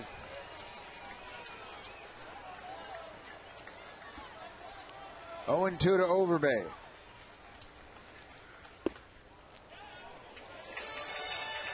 A ball and 2 strikes, 98 miles an hour. And if he came in this series, what did Aaron Hill want everybody to know? That he had a home run in an inter-squad game back in college off of Brian Wilson. A ball and 2 strikes to Overbay. Fouled back out of play. Well, John Buck would love a chance to get to the plate in this ball game. Buck has 3 hits and driven in 3 runs today. If he comes to the plate, he would represent the tying run. Yeah, and that's all you can ask for in games like this. Just give me a chance, and we will see what happens. Need one more guy to get on. 9-6 Giants. 2 outs in the 9th. The Jays have scored 3.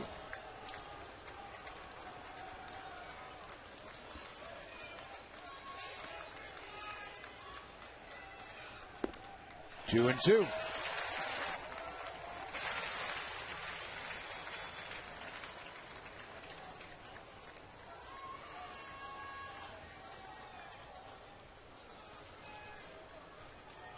Only Encarnacion and Gonzalez have faced Brian Wilson.